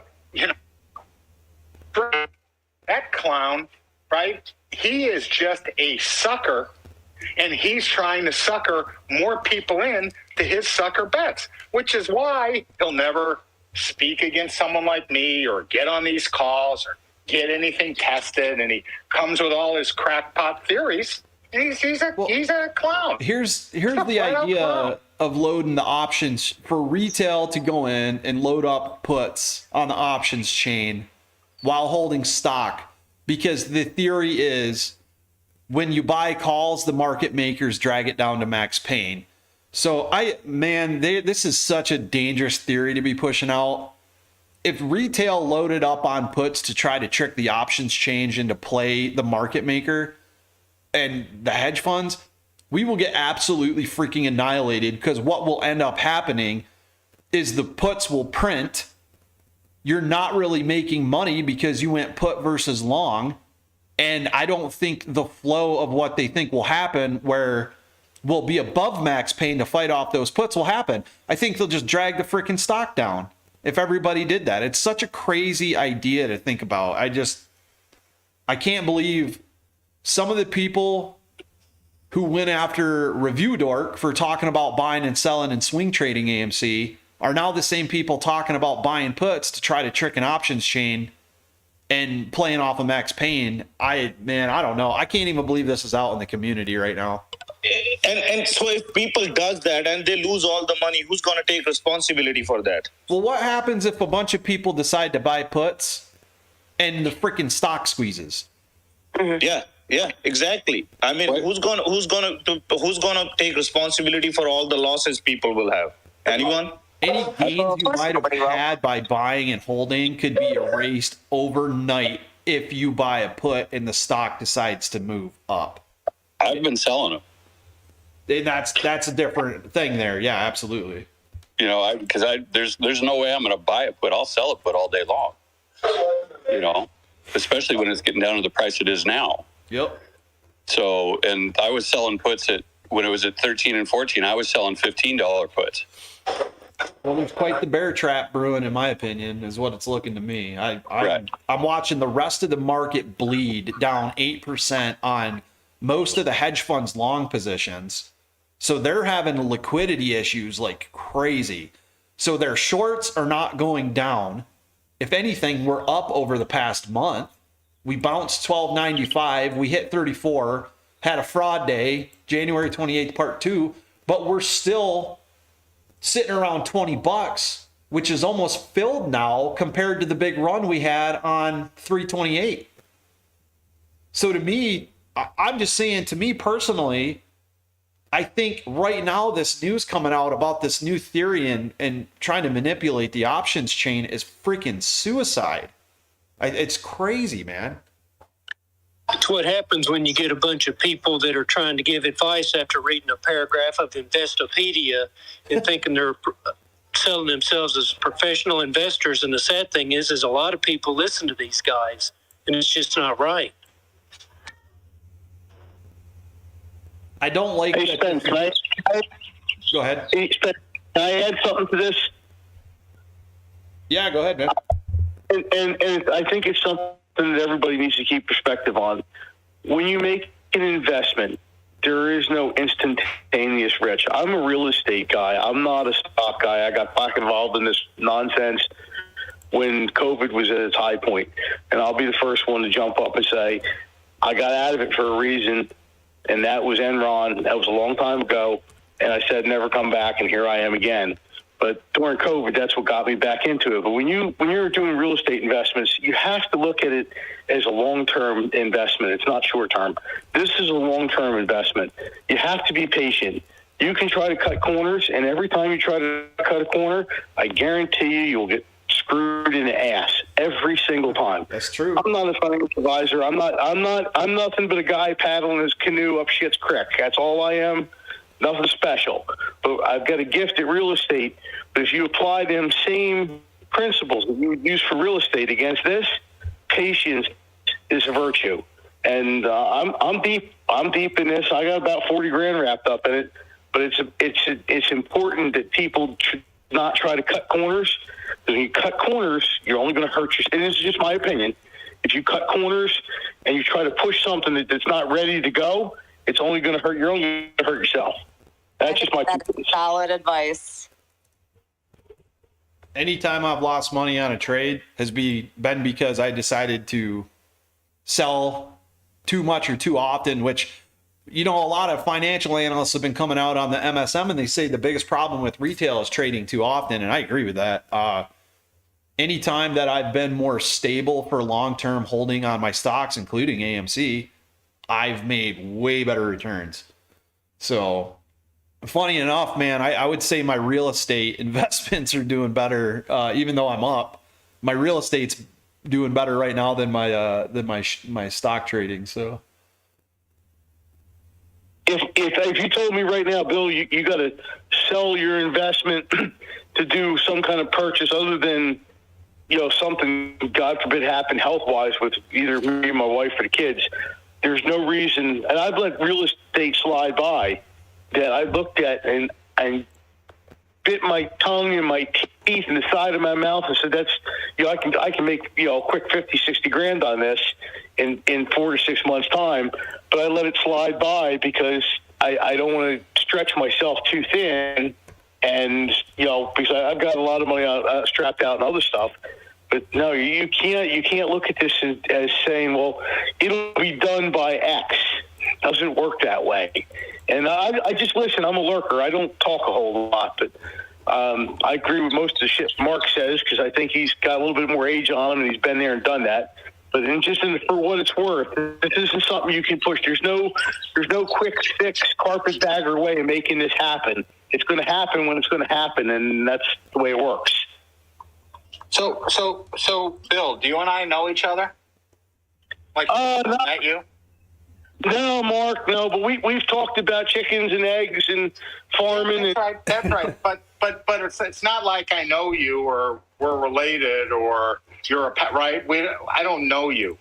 No. This guy's advice.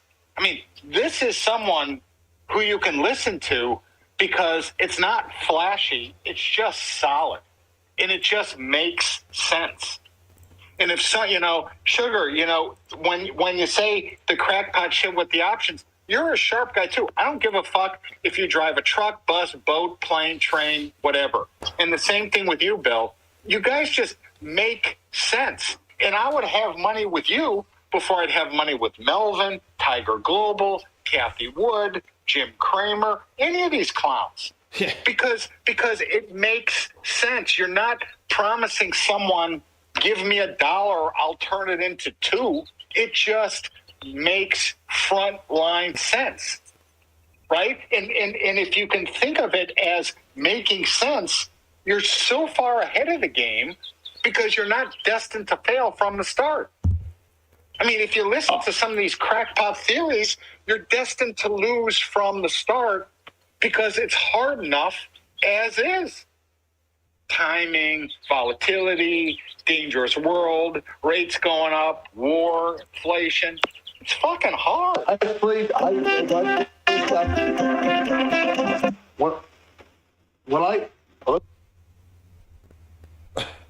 You got a phone call. Yep, sorry about that.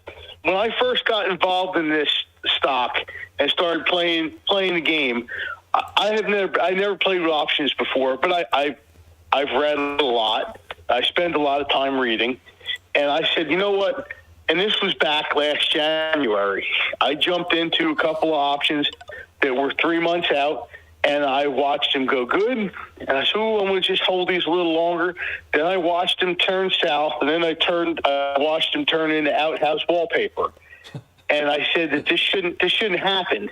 You know, if you look at everything that happened, there was no physical indicator saying that it was going the way it was going. It shouldn't be. You know, you can predict a heart attack. You can say he's a fat fuck who doesn't get any exercise, and he drinks, he smokes, and he does all these bad things.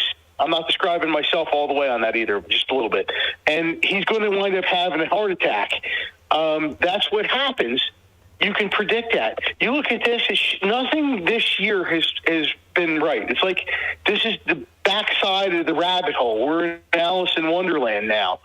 My personal opinion, you couldn't pay me enough to buy an option on AMC for anything because none of it makes any sense anymore. We're so far away from reality. This is the backside of the freaking moon. So you know what? Just let them go back and forth. And I don't believe, I'll be honest with you, I don't even believe the volume numbers. I think you're just seeing people. Years ago when I was a young guy, we used to play what they call liar's poker at the auction. We go up by cows and horses at the sale, and we'd all sit around and drink beer after the sale, 10, 11 o'clock at night, play cards and liar's poker 2, 3 o'clock in the morning. It was just shuffling paper back and forth. There was no real movement of money. I really believe that this is just a bunch of rich prick funds that are pushing money back and forth.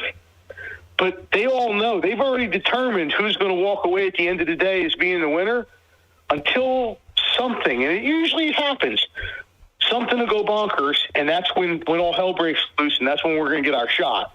But up to that point, we are not in control. They're in control of the whole table. You're betting against the house right now. So you just sit back and wait for them to make a mistake, and it's inevitable that if you play with fire, eventually you're going to get burned. They're going to get burned. The odds are against them. It's going to happen. We just got to be patient and let it happen. Just my 2 cents, that's all. You know, Mark said this really, really well when I first started getting these Spaces calls back in June or something. He told everybody in the call, you are in the worst play. You know, if you entered AMC, GME, you picked the worst play, the hardest play. And if you're in this for the short term, you might as well leave now. You know, because this is a long play and it's exactly what it is. So I appreciate Mark and his candidness and all the information he's brought to this group. But Jason, to what you said, there were people when I joined this movement, they were talking how Moas and Squeeze was gonna happen, like this, like we gonna be rich right away. And the same people are now pushing the puts option thing, like we should buy puts and pump it downwards and do this words. I mean, I don't know which one was right, whether that was right or this is right. So it's just like in all these things, it's honest people, those who are going to lose their money because some of them really believe what a lot of these folks have to say. And that's what I don't want people to lose money because a lot of people are already down so much money. So, we know we have owned the shares and at least we know what we own. At least we know they will not expire. Options and calls, we know they expire and yet people do that, And that's, if people have to unfollow someone just because, they don't want other people to lose money, then let them unfollow. I am not here for likes and follows, man. There is more than that, just to make money off of the people. These are all hardworking, honest people like me. I know I work hard and I know how money doesn't grow on trees. But a lot of these people sit on behind they make money off the views and everything. That's fine too. You are here to make money. We all are. But Right now, they are the only ones who had made money. We are still sitting here buying and holding, and we haven't made jack shit. I'm going to steal this quote from The Matrix. The Oracle said, "We are all here to do what we are all here to do." Right? All right, Mimi, you got your hand up. Go ahead. Think about it. Thank you, Jen. Hey, guys. So I totally agree, Mark, when you say they don't give a fuck about us. They just don't care, right? So in regards to one tweet and the fact that they don't care about us, I read today Unusual Whale tweeted Biden to name Pelosi staff of the SEC, and I'm quite shocked about this.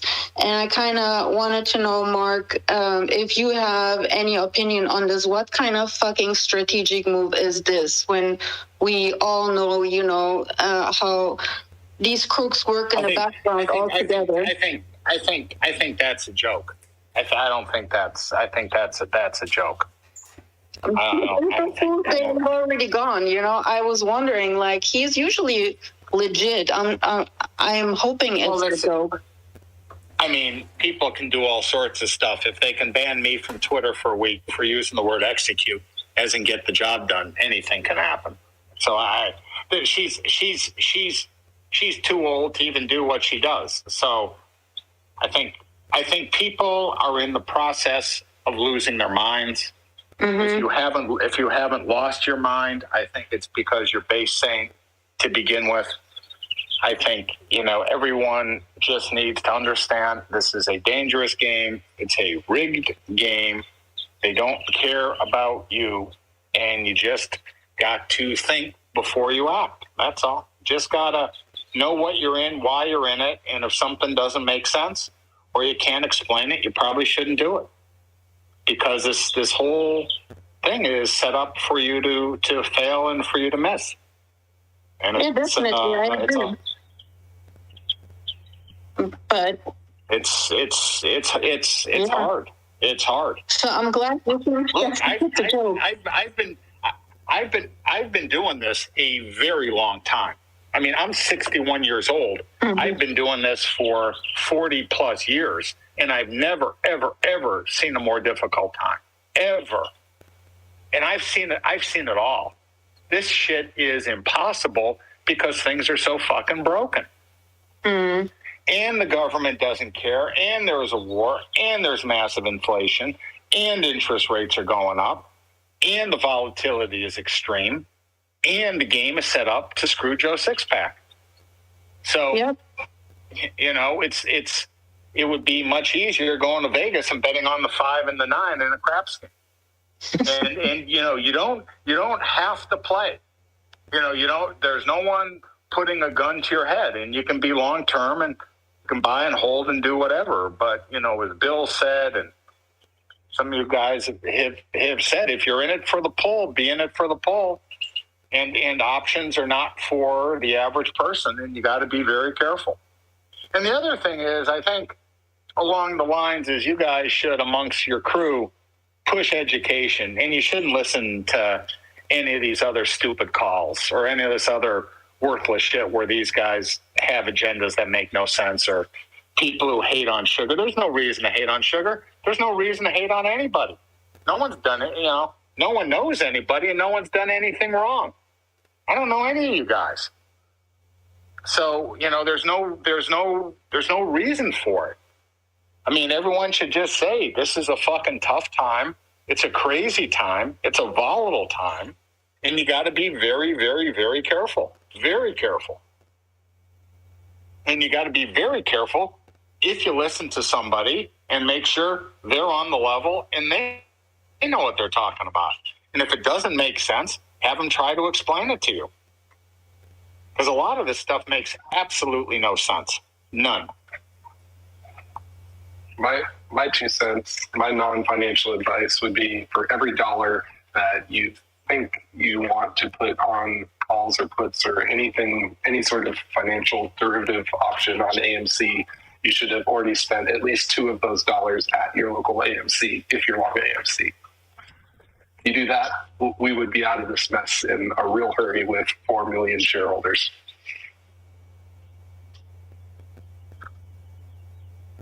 I agree. Hey, Mark. Go out and watch movies. Support AMC theaters. Go ahead, Will. I think the other thing that adding on to what Mark had said is if it walks like a duck and quacks like a duck, it sure in hell ain't a rabbit. So you just kind of, when you look at this stuff, if it doesn't feel right in your gut, and if you don't have you're going to a gambling table. If you don't have the money, don't spend it.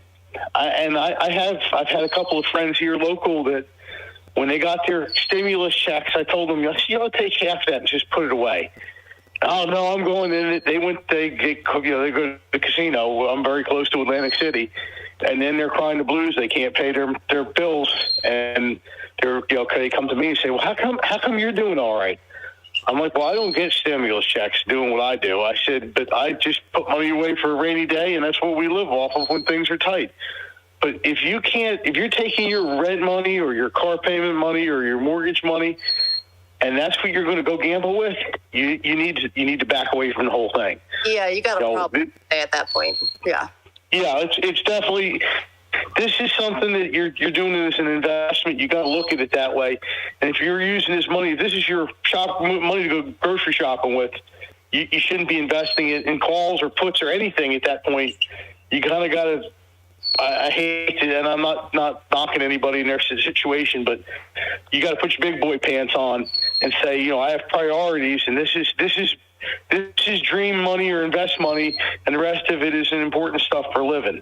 So yeah, I'll leave it at that. Again, I don't want to come off as being an asshole. I'm not, but I've seen a lot of people make bad choices, and then they get in the jam. And then they double down on foolish choices because they feel like they're backed into a corner. And the other thing is, you're the boss of you, and if you do well, you deserve the credit, and if you do poorly and make mistakes, you deserve the blame. I mean, this is an adult game, and I have no one to blame for my mistakes other than me, and I'll never blame anyone other than me. And I mean, I feel responsible for how others do, but you just got to take responsibility for your actions. And as Sugar said, if it doesn't make sense, you probably shouldn't be doing it. And if it doesn't make sense, it probably is. You guys are very commonsensical. And the other thing is, you don't need to overstimulate yourself listening to people who make no sense or crazy ideas. Or things that don't make you think. It just doesn't make sense. And I think I've been fairly consistent on this call since day one of what I view and what I believe, and I think time has played that out fairly well. And it's just, I'm still here. And I'm still singing the exact same tune that I sang at day one. And I'm consistent in approach. And there's something to that. I mean, you may like me, you may hate me, and I'm still 2 days off from Twitter, but I'm going to come back pissing fucking nails. I'll tell you that. Because this shit is bullshit. Absolute bullshit. So. Brandon, go ahead. Yeah, part of the problem is like I said, put the money away, but no one wants to put it in savings accounts because they get, 0.01%? We also live in like a fast food mindset with like how people want to make money and get all this stuff, so they want to get rich quick. So like you see these social media posts, Reddit posts, YouTubers, all this other stuff, showing their P&L, daily P&Ls, and they try the day trading thing and all this other stuff.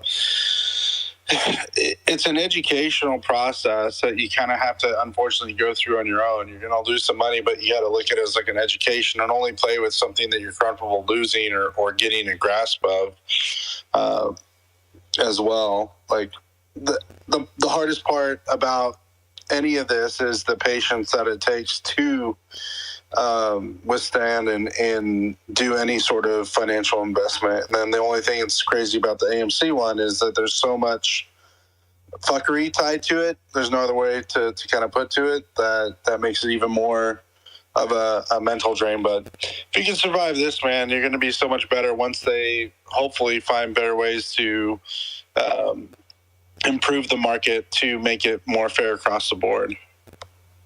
Blockchain. To your point, if you can endure this market and come out in one piece, you're gonna be something when the markets get back to normal. If you can keep it together in this environment, you're special. Because this is an absolute fucking bitch. I mean, this is just miserable. Miserable. You heard it here first, folks. Marks think I'm special. No. It's if you can endure and you can make it through this, you're something. Because I am having a miserable time, and my friends are having a miserable time. And these people are not dopes. They've seen it all. So miserable. The volatility, the moves, the insanity is very, very, very hard. Very hard. Hey guys, I want to say real quick, if you're done speaking, if you could drop down, we do have some requests of people trying to come up trying to speak. So if you are done speaking, if you could kindly drop down, we can always get you back up again, just so we can get Hey, Jen, can you drop me down? Because I have no idea how to do that. I'm not that quite technically savvy. No problem. Gotcha, Will.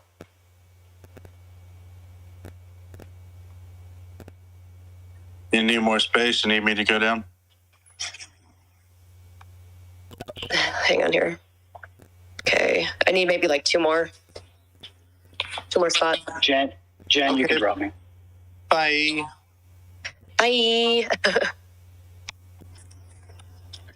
I'm gonna have to blow in about 5 minutes. I'm gonna go ride a horse, but I was having withdrawal symptoms from all the Twitter stuff, and I like this crowd very much, and I pull for all you guys too. I want you all to do well.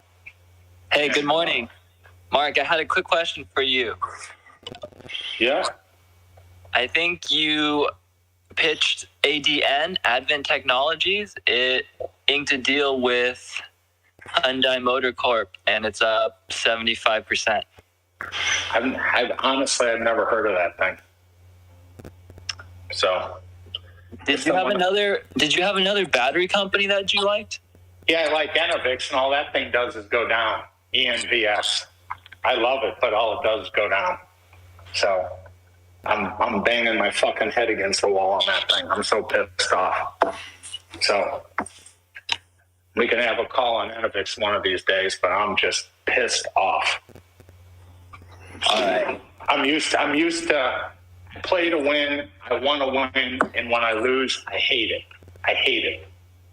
So, well, watch this hold the low of 1228. QS and a bunch of these other battery companies have been rebounding.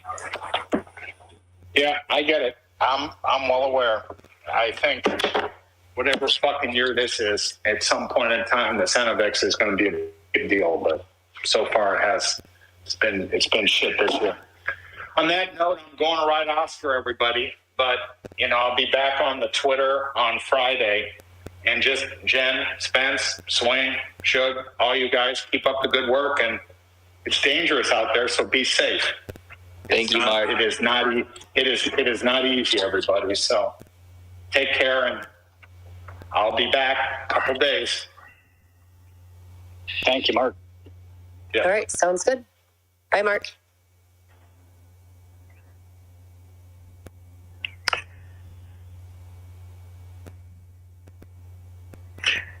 Hey, Spence.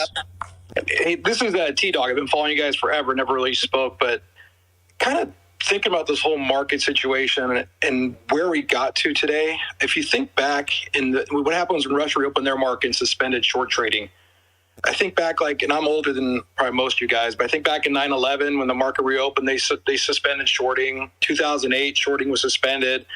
But then this whole COVID thing comes along and they shut down every brick and mortar store, and they don't stop short trading. So I understand where these shorts went in on it, Because if it wasn't for us getting this kind of movement together and putting money long on these, they'd be long gone. It's just kind of mind-boggling that the government didn't step in back then to see what they were creating when they closed down everything. What do you guys think about that?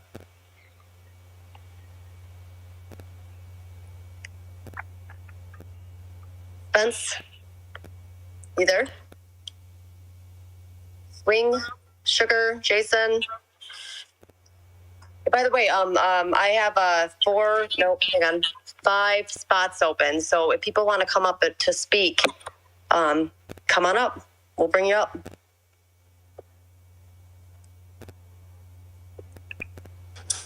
Jen, I'm gonna drop to listen. I gotta take shower and go pick up my kids. I'll jump back in if you guys are still on. Sounds good, Shib. Thank you guys. Later.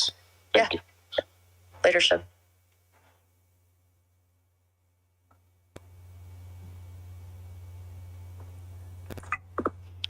You know, guys, I don't even know. Is Spence? Are you even there? Wing. Jason. Yeah, I'm here. I think. Okay, I just want to make sure. I don't know if we're having connection issues or what. So I see Spence's mic is on. So I don't know. I don't know. I am here. I was just with my kid who's talking, so you guys wouldn't have been able to hear. As far as the whole short sale thing, I in some ways I agree that they shouldn't, but there's also been studies that have shown that by eliminating short selling, that actually creates future buyers and can actually put a bottom in the market. Because, if someone buys puts, and then eventually they have to close that position, and then the market makers close out, versus like a panic where everyone just dumps their longs and there's no future buyers of that. So I don't know what the answer is. In a lot of ways, I agree that, if you were a closed brick and mortar, short of just closing the markets altogether, is that the solution they should have done? I don't think so. That doesn't seem right to me either. But the COVID was a very weird scenario where markets shouldn't have been. They definitely shouldn't have been allowed to short it over shorts different tickers over 100%. That is for sure. That's a broken system. Whenever you need to replicate shares, and we're gonna. I think the net benefit maybe from I'm still hopeful for long end of this is that this has exposed enough people to things like the F3 button that Goldman Sachs has, and other things that maybe the millions and millions of apes wouldn't have been talking about, discussing. And on the other side, we are going to go to a T0 or other type of blockchain type of scenario where the markets can play the way they're supposed to, and these prime brokers are going to be able to create synthetics all day long and get away with it. So, Bingo, do you have your hand up? We're going to chime in. Yeah, hey guys, how you doing? Hey, Bingo. No, it's Paul. Oh, it's Paul. Holy shit, it's Paul. You know what I love? You know what I love about Twitter? You guys are on a coffee date. Well, that's right. Yeah, and what's really great is Bango went to the bathroom and he left his phone, so I'm on here and I'm using it up. No, he's right here, man. We just stopped in to say hi. Hey guys, how's it going? That's very cool. I'm glad coffee date's going well. Yeah. He even bought me a present, man. I can't believe it. Oh, wow. Yeah. Very nice. Yeah. I think we're going to be mates forever now, man. Apes together strong. Yeah, great. Great call, though. I really appreciate it there, Spence and Jen. And listen, if anybody's new here, you should follow your host and co-host because, they work hard. We work really, really hard. Absolutely. You guys too, man. You do. Absolutely. Yeah. All right, so I'm going to show Mike here, that's his real name, how to turn the mic off. See, this is how you turn it off, man. Right here. Into the session. Those are some of the fears that we see playing out. All right.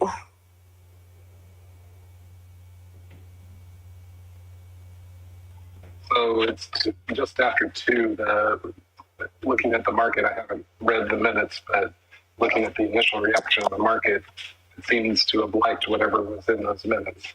IWM is moving, coming back, and interesting here.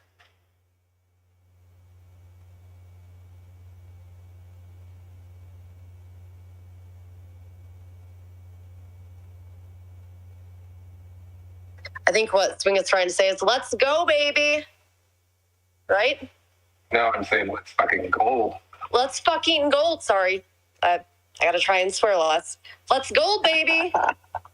Jen, that's funny. Yeah, I do. I need to swear less. Just want you guys to take me so seriously. Let's gold. Come on, guys. Let's get excited. Or not. Okay.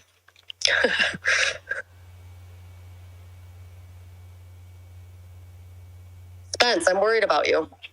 Are you there? Did you fall asleep? Are you playing a game? Are you... He's in the metaverse. Metaverse. You got the Oculus on. You're met a girl or something. I don't know. I'm a little worried here. He met a girl. He went walking his dog or something. Yeah, it can happen. I hope he did. Don't forget about us, though.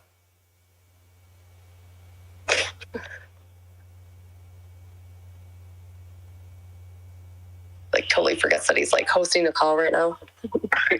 maybe it's diarrhea. Yeah, I don't know. That's funny. I mean, Ryan Cohen did post that what happens after I eat a bunch of fruit, so maybe Spence took some advice from him and eat too much fruit. He thought he'd try that out and eat a bunch of fruit and, see what happens.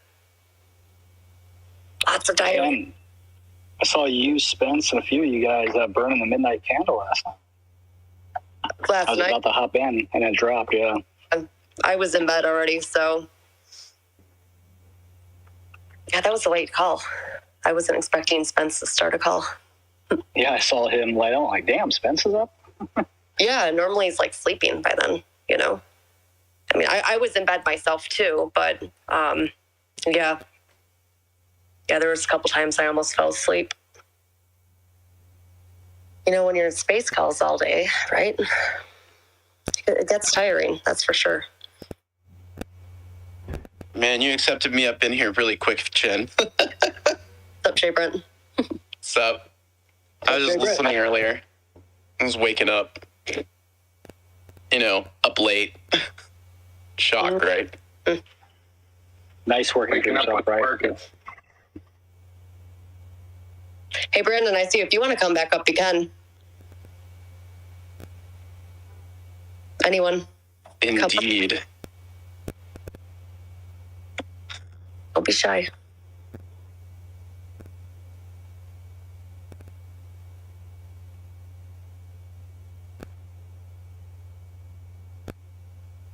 So quiet. Yeah, well, I think we've, I think we've hit a lull in the, planned stuff to talk about. Yeah. And so, as a result, we've seen, just a lot of dead time, right? Because I don't know that there's really a whole lot to talk about that we haven't already covered, aside from the fact that it looks like crypto has been selling off, like I was saying last night, because it was starting to turn over, and now we're starting to see it, turn over harder.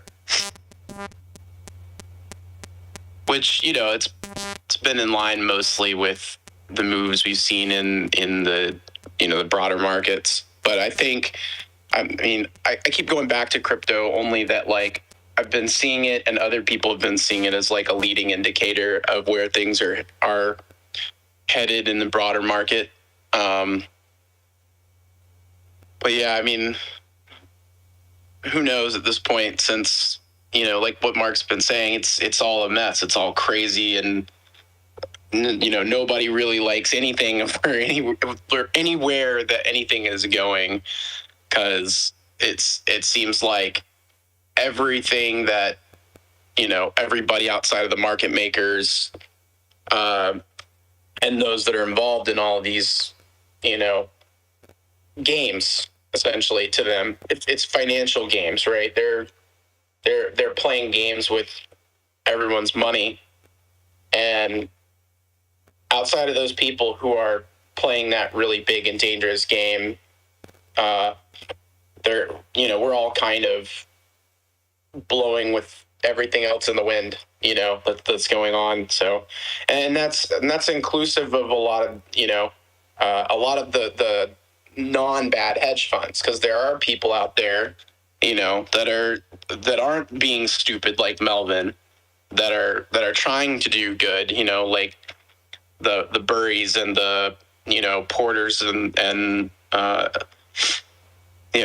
other people like that in the world. Like they, if y'all have been in any of the Spaces calls where like Porter Collins has spoken, or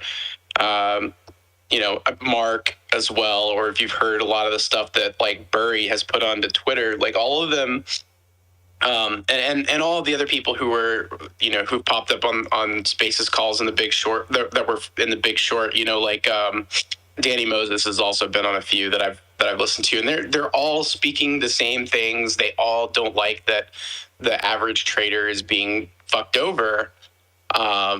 But they're all just as frustrated at how the markets are working as we are, which is what, again, I'm reiterating what Mark was saying. He's been doing it for 40 years. He's got a bunch of friends that have been doing it for a long time that are very smart, that don't want the retail investor to get fucked over either.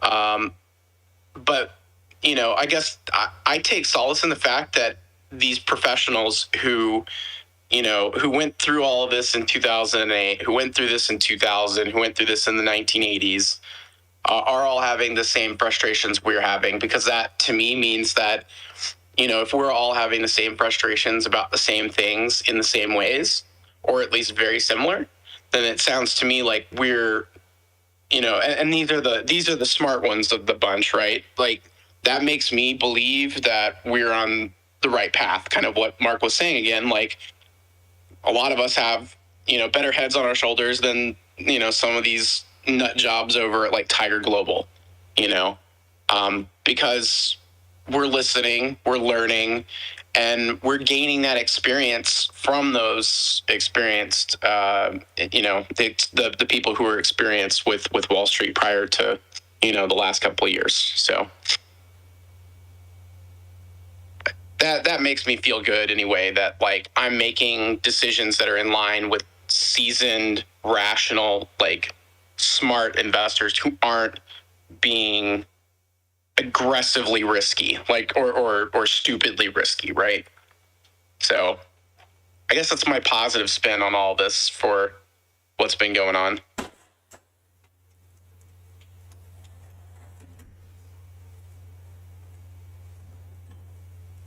I can hear Spence in the background. I am back. Hey!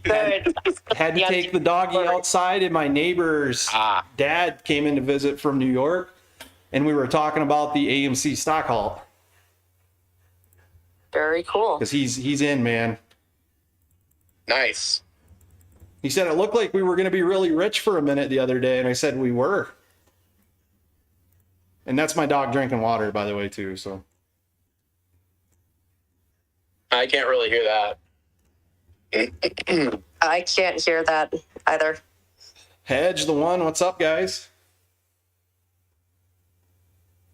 It's hot outside. What's up, guys? Hey, Spence. How you doing, bro? How you doing? What's going on? How's everybody else? Hey guys. I'm just packing a bowl. Yeah, I'm just sending a tweet out to Pelosi. Yeah, tell her I said hi, eh? I'm sending her your love, Hedge. I know how much. Yeah, you do that. Will do. And give her one of those from me. Well, these two guys right here, Hedge and the one, they run Hedge. That is gross. How high and hey, talk about my girlfriend. That is filthy, man. So what's the deal with Pelosi putting a staffer on the SEC? What's going on with that? I was trying to talk to her about it last night while I was tickling her coochie, and she didn't tell me. I think Elon Musk should just buy the SEC. Yeah, he could too, I bet you. Yeah. I mean, he could probably buy it for a coffee, so. If I had Elon's money, I'd buy AMC and High Cross. just to fuck the shorts. That's exactly what he should be doing. Hey, first off, I had to leave the room to make room for Hedgie in the one. I'm kind of pissed. I'm not gonna lie. Why? Well, because one, it's Hedgie, and two, it's the one. I knew that. I wasn't even on this thing, and I knew it had to be Brandon. What's up, bro? What's going on, bastard? I'm just here to make peace and chaos with every room I go to. Yeah, you won't get kicked out of this room. If you want to get kicked out, go to another room. Oh no! It won't take long. What? You say the wrong word and you're out. Oh, I see.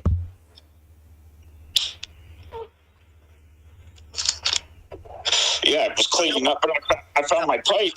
Thought I'd try it out. Oh, what did I miss? This wooden pipe I found when I was cleaning. Gandalf. No, I heard that. Back in a bowl right now. That's what's going on. The garage weed too. I used to have an officially licensed Lord of the Rings old Toby pipe. Oh. What happened to it? I gave it to my friend I smoked with before I left Michigan as a gift. Aw, that's nice. Yeah, I don't smoke. I'm sorry. I have asthma. I got everything, but I still smoke. I just have lung cancer, but I smoke. Yeah. There's also edibles and stuff too. I mean, my uncle had tongue cancer from smoking, but still continued to smoke. He also lost all of his teeth in the process, but continued to smoke. So, you know, like that's a real thing. Like yeah, but that's smoking cigarettes, though, right? No, I mean, yeah, he was smoking cigarettes. I'm pretty sure, at least most of the time. I didn't think you could get tongue cancer from cigarettes, but that was just me. I'm going to keep it a PG joke, so I'm just going to leave that one alone. And if you think anything else, you guys are dirty. Well, no, actually, sorry. I got that wrong. I forgot. That was my granddad that had tongue cancer. But he smoked cigars, and only for a while. But my uncle smoked cigarettes. He had, I think it was mouth cancer, but he did have a cancer of the mouth.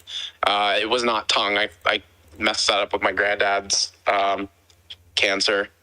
But he did have to have all of his teeth pulled because like part of his treatment like was basically causing his teeth to fall out. So he just said, fuck it, and went and got a pair of dentures, which something that like nobody in my family ever talked about was the fact that he's gay. So you know, I'm pretty sure he really didn't have any issues with having his teeth removed. Considering he was with the same partner for like as long as I can like remember. I didn't need that visual. Yeah, sorry about that visual. I didn't actually think about that visual until it like occurred to me a little while ago when I started talking about it. I went, oh, now I think I might realize one reason. Like words are just leaving your mouth. You're like, well, I'm pot committed now. Might as well just play the rest of the story. I'm like, well, I've already been talking about the mouth cancer and the dentures. Might as well share this little revelation. You set that up well, Brandon. I didn't mean to. It's be like, I've been smoking since I've been 12. I don't know what you're talking about. There's no side effects whatsoever. Run down the street, give me a pack of Virginia Slim 1000s, honey. Thanks. Listen here, honey. You talk to me like that one more time, I'm going to send you down to the store with incorrect change, and I'm going to ask you to be back in 5 minutes. And if you're not, I'm taking your fucking tablet away, okay? You sound like the character from Mulan, the short dude. Was that the same actor that also was in Mrs. Doubtfire with Robin Williams and was his brother? I think so, yeah. Okay. Yeah. He's hilarious, and it does sound very similar to him. Or Independence Day. Oh, I gotta call my mother. I gotta call my mother. Is his name Bruce by any chance? I can't remember. Underrated actor, though, that's for sure. Dude was an icon. So did anybody else get their... Y'all, I just got a phone call from Chicago. That's weird. It's Citadel, I wonder if that was Citadel trying to buy my shares. It's Ken Griffin. Ken Griffin here. I hear you have some AMC shares you'd like to take off your hands. Here, you know what? He's in here. Why don't we let him speak for himself? I know I had a hell of a time getting my freaking tickets for Doctor Strange this morning.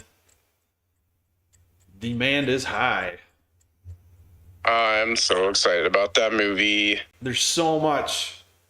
I think it is going to absolutely blow everybody away with what's about to happen in this movie. Like, it's going to open the doors up to everything in the new Marvel phase correctly. I'm guessing I put up today, I think 2:30 opening weekend. I am just happy to see Sir Patrick Stewart back in the Marvel Universe. I like how you used his official title. Of course. It's Sir Patrick Stewart or Captain Jean-Luc Picard. You cannot use any other names. Or it's going to end up being Deadpool. We'll see. I really, really hope that that's also happening, right? I want both. I loved his Professor X in Old Man Logan, man, where he was like losing his mind. Oh, yeah. Taco Bell, $9.99. Like, he's just losing it. I loved his character. He loved to get a Taco Bell and get that blast. I'll tell you what. Do that again. That's funny when you do that. Brandon. I just stuffed my face full of food. I can't right now. Sorry. I've actually been to those taco places, the Taco Bueno in Texas. Yeah, Taco Bueno is really low quality. It's terrible. Taco no bueno is what I like to call it. Yeah. So Taco Bueno is like a cheaper knockoff of Taco Bell. Yep. We used to eat there. A cheaper knockoff of Del Taco. Oh no, I would maybe put Taco Bueno above Del Taco. That's a hard decision. Del Taco is about as bad as you can go. I think I would choose Del Taco above Bueno, but that's considering I went to specific restaurants, so one could be better than the other. That's true. Good afternoon. Did you just try to call Jay Brett to buy his shares? I would like everybody to look at the line right now on AMC. Take a quick peek. You're welcome. Okay, bye. It's red. Hey, good job on fraud day there, buddy. March 29th, good job on halting the market on purpose, you cock. Yeah, what's up with this fire insurance you got, man? You got your buildings catching on fire? You got like an ant with a magnifying glass over there? Listen, I know we've done a lot of fucked up shit, but I gotta say, the halt, that was beyond me. That was just fucked up. That was just fucked up. Anyway, I gotta go. I can't remember my login password for Robinhood. I'm trying to go through all my folders right now and remember my password, so I'll be back later. Oh, man. That shit always cracks me up. I love when they I have my notes in my phone, but I forgot my phone password. What'd you do that for then? You know what I'm concerned about with facial recognition and logging into your phone? People can literally knock you out, take your phone, shove it in your face, and open everything in your life. No. I have to open up my eyes at night. So there's a setting, at least for the iPhone, where you have to be alert. So it's not like you can just have your face asleep or something like that. Yeah, you have to have your eyes. You have to have not only your eyes open, but they have to actually be focused on the phone with that particular setting. I'm gonna have to try that. I have an iPhone. Yeah, because if it annoys me quite a bit because I have it turned on, but like if you like look away and you're trying to open your phone for one reason or another, like for legitimate reasons, right? Like you want to open your phone, but something catches your gaze for half a second over to your right, then like when your face shifts and you're not looking at the phone anymore, it won't unlock it for you. That's weird because my kid grabbed mine and shoved it into the side of my face when I was driving, and it opened. So I was like, "Oh." Well, yeah, you can turn the setting off. Oh. It's a toggle setting. Yeah. The worst is when you're at night and you're trying to like look at your phone, but you're squinting your eyes because your screen's too bright. Yeah. And then you can't open it because it says, "Open your eyes." Sorry, it doesn't say "open your eyes," but the reason it's not unlocking is because my eyes aren't open and wide enough. So, AMC, you know, what I'm looking at on the daily chart with AMC, where I put a big orange box that says fraud day on it at 34.33.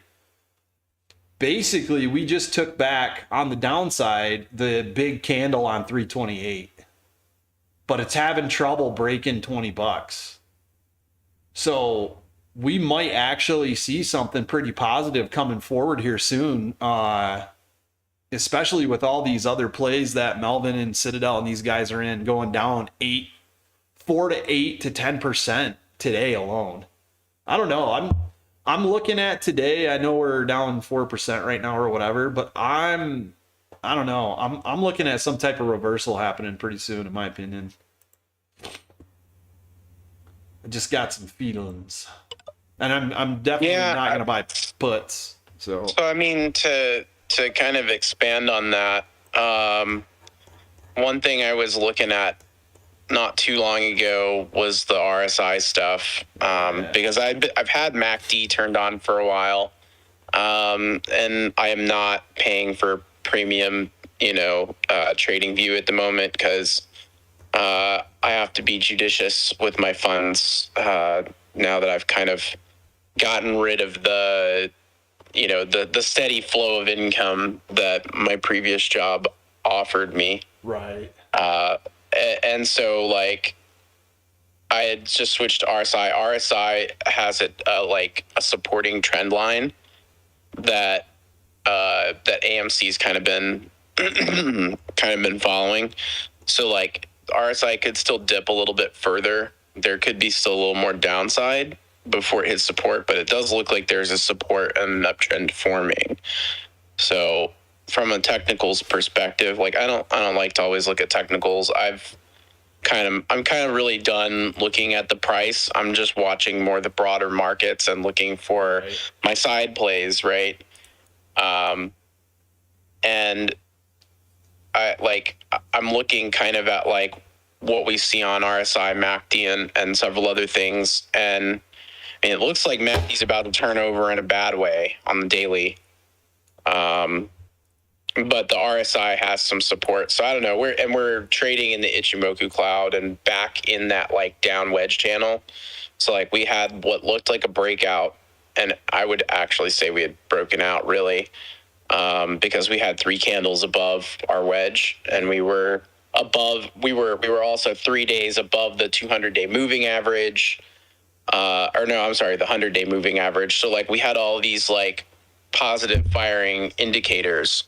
And then that volume from the day of the big green candle, the 28th to the 29th, like those volume candles on the positive and negative look almost identical. What is this? 226 and 212 million. That's what I'm wondering, man.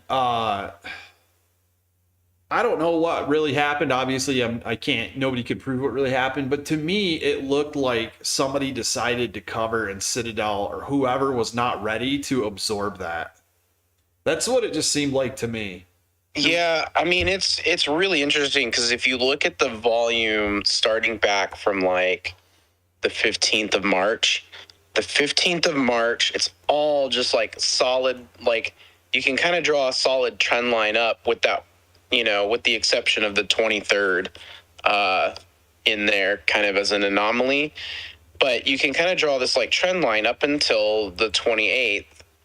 And then on the 28th, where it spikes, you see on the next day, it goes back down. But the interesting thing is how much it almost mirrors the previous day's action from the 15th onward.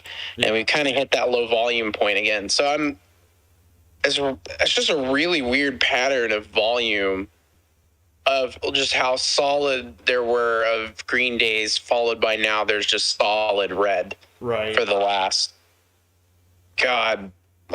week and a half. That's why I'm thinking, I'm sitting here and it looks like somebody covered and then another short had to come in to absorb that position to keep anything from popping off, man. And it coincides perfectly with volatility halt, so. But other than that, the other thing I'm really looking at with HYMC this week is the $1.95 double bottom we had over a 3-day period. It's beautiful. I'm absolutely loving that. Yo, Ape Radio's in the house, man. I just saw two of my favorite people, man. Ape Radio, Hedge and the one and only. Ape Radio, ladies and gentlemen. Hey, are you guys going to do a call today? Of course. Tomorrow, get the last 2 of them before we get married. What time? 7:30, 8 o'clock, like every night. Yeah. Okay. Yeah, they're on every night, every morning. Yeah, we've got nothing better to do. I want to make sure I kick off before you guys do. Everybody can go to that call. No, thanks. Yeah, it's later. I know Froggy Styles, he's doing his thing. When did they start? 3:45, 3. I'm gonna jump back on Breath of the Wild this evening. I didn't play today, and it obviously shows in the market. So Zelda. Yeah, if you guys didn't check Ape Radio, man, in the evenings, doesn't matter what mood you go in, you will always leave that room with a smile. These guys, what these guys do for this community, I wish there were more people like these people, doing so much goodness in this community. And if you stick around on Ape Radio after 10, you're even more special. You are a rare breed. That's when the party begins. Yeah, that's when it begins. Love it, man. Love these guys. Thank you for both of you guys, man, for what you guys do. I swear to God, I did not get Shug to say everything he just said. I love you, Shug. You're something else, bro. Thanks a lot, bro. I appreciate it. That's really nice. Whoa. What happened? I was just looking at the cast for Doctor Strange 2, and it's got Tom Hiddleston in it. When is that movie? May 5th? Let me check my ticket. It took me an hour to get my ticket this morning. If Loki's a lot of people are having problems getting tickets. Yeah, there's too much demand on the website. Michael Waltrip. I smell another, high-grossing movie. I think it's gonna blow up, dude. I have a feeling it's gonna beat Spider-Man out. Okay, so what's this one about? Like, it's about the multiverse of madness, yo. Yeah. Sorry. Right in the title. If you haven't seen Marvel's What If yet on Disney Plus, I highly recommend watching it to prepare yourself. But if Loki's in on this, that fits in directly with the Loki series and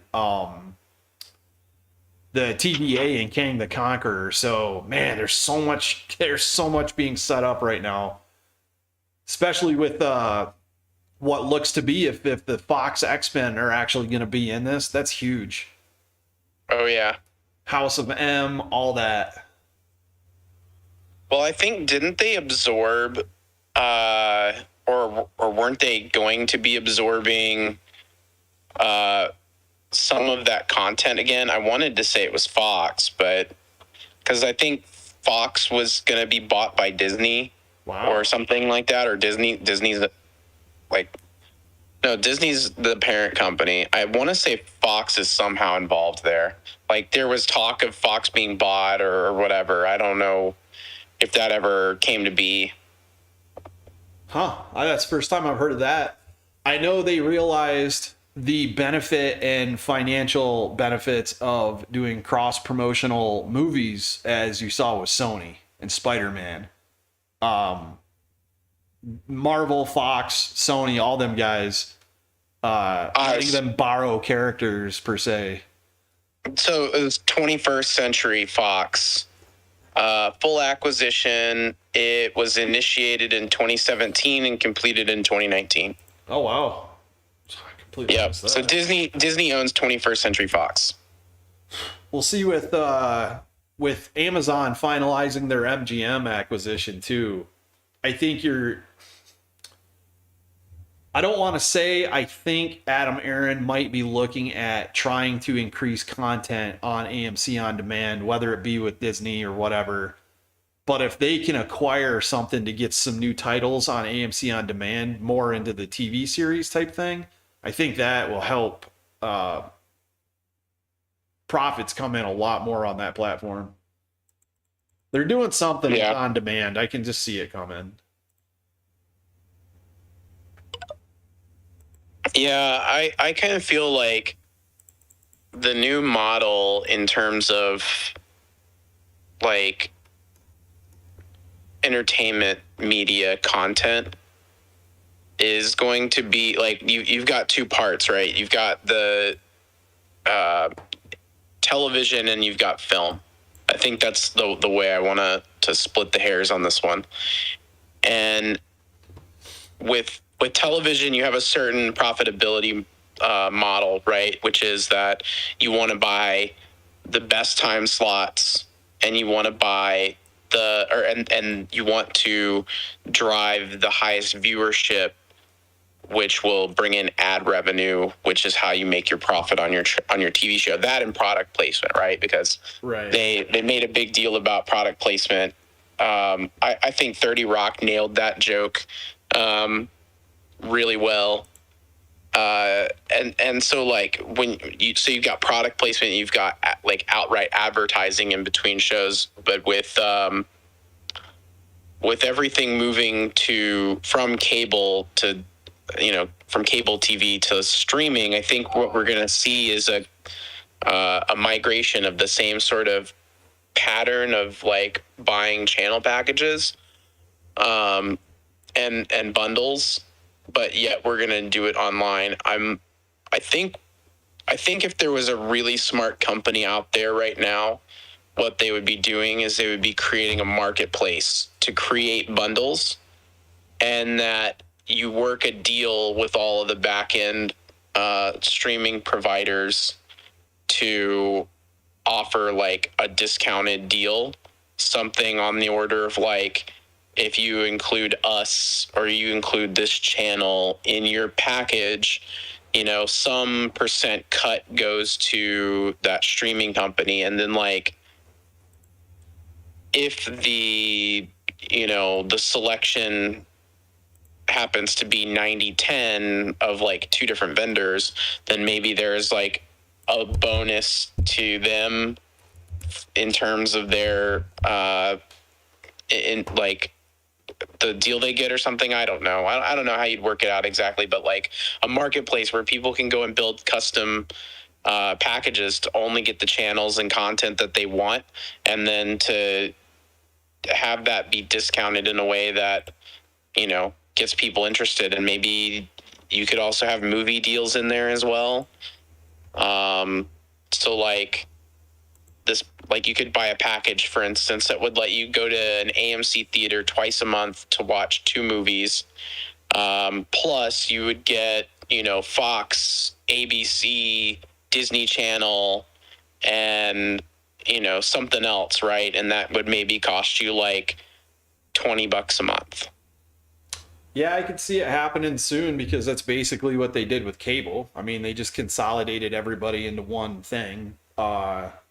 If I could pay $30 a month to still get my AMC Stubs A-list or whatever, and then just to be able to pick a couple TV series that I specifically want to watch, I would totally pay for that. Because, like, I would want to watch, obviously, Kenobi and Moon Knight from Disney Plus. But there's other stuff on Netflix I want to watch, but I refuse to pay for Netflix if my rule is I have one streaming service in the house that I use. Because I'm not going to pay $20 just to go absorb one type of content that I want from a totally different service. So yeah, I feel the same way, and I feel like that's the broad consumer sentiment, is that people are feeling frustrated that they've got to get Disney Plus and Hulu and Netflix and, Amazon Prime Video and, keep going with the list on and on. Oh yeah. What is it? HBO Max. Yeah. And I mean, thankfully I get that for free as part of, being a subscriber to AT&T for cell phones.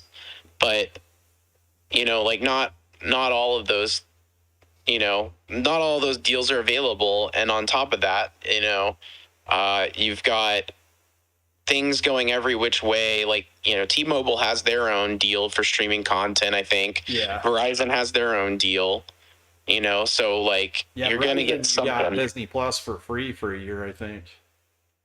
Yeah, but see, that's for a year. Like, with my AT&T cell phone plan, that family plan that my mom, my sister, and I are all on, like, we've just been on the same plan for years. I paid for it for a long time, and then recently my mom took it back over. But,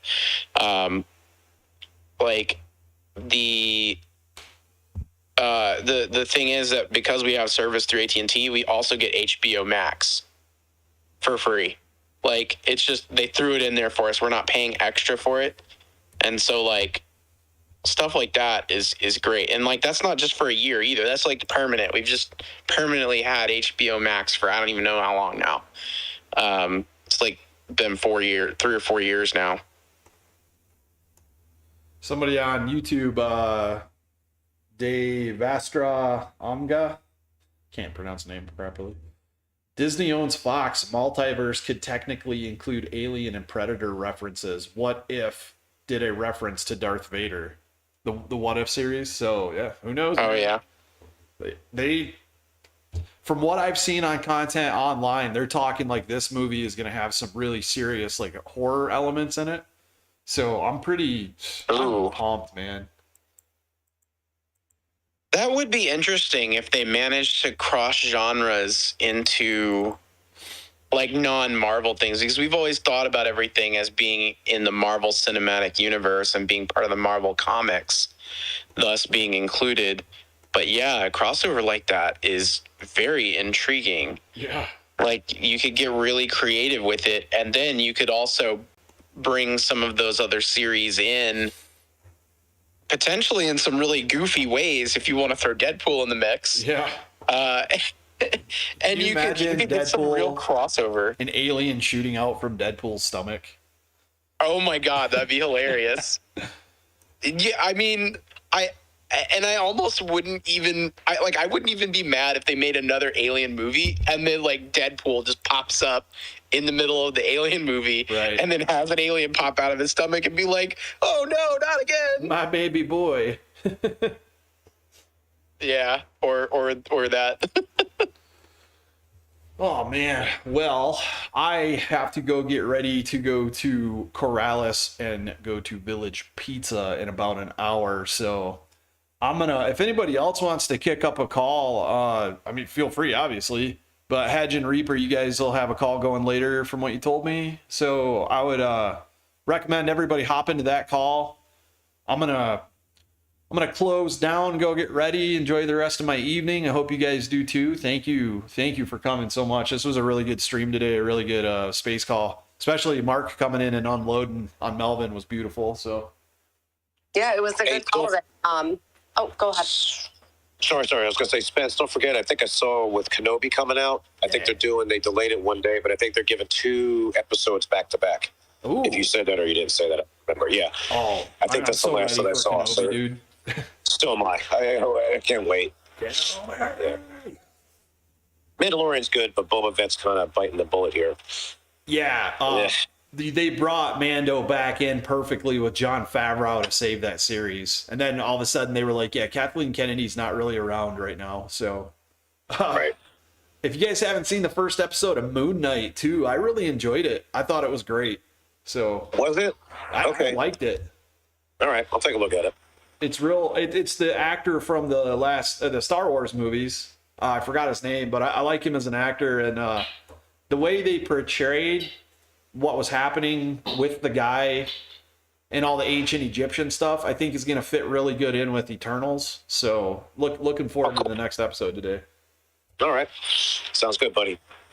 Thanks for having us as always. Appreciate it. Yeah, thanks. Yeah, no, anytime, guys, anytime. So yeah, Ape Radio later, 7:30, 8 o'clock tonight. There's going to be Froggy Styles. Diva's in the room. She normally co-hosts Froggy Styles, which is I think 3:30 or something like that. So be on the lookout of that. I'll probably stop in and listen. So, and I'll definitely be in Ape Radio later. And I'm sure we'll see Sugar there too. So yeah, lots of things going on today, guys. Let's do it. Let's gold, baby. All right, guys. Have a good day. You too. AMC to the moon. To the moon, baby. Let's go. Right on, right on. Everybody, thank you for coming to the stream. If you could please like and subscribe. I'm going to go later on. I'm going to rewatch Trey and Astro's videos all over again.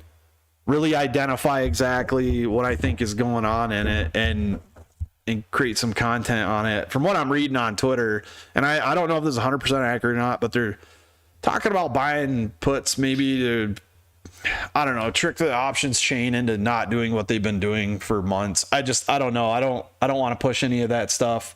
We're in too long, too close. We got major movies coming out. AMC is going to make a ton of money this year on that. We got the Highcroft Mine investment. They're up 30 million on that. Big things are happening pretty soon. So anyways, thanks for coming. I will probably kick out some videos tomorrow, and make sure if you're on Twitter, go join Hedge and Reaper's call with Froggy Styles later on. They talk about some really good stuff and they'll answer your questions. So everybody have a good night. Froggy Styles.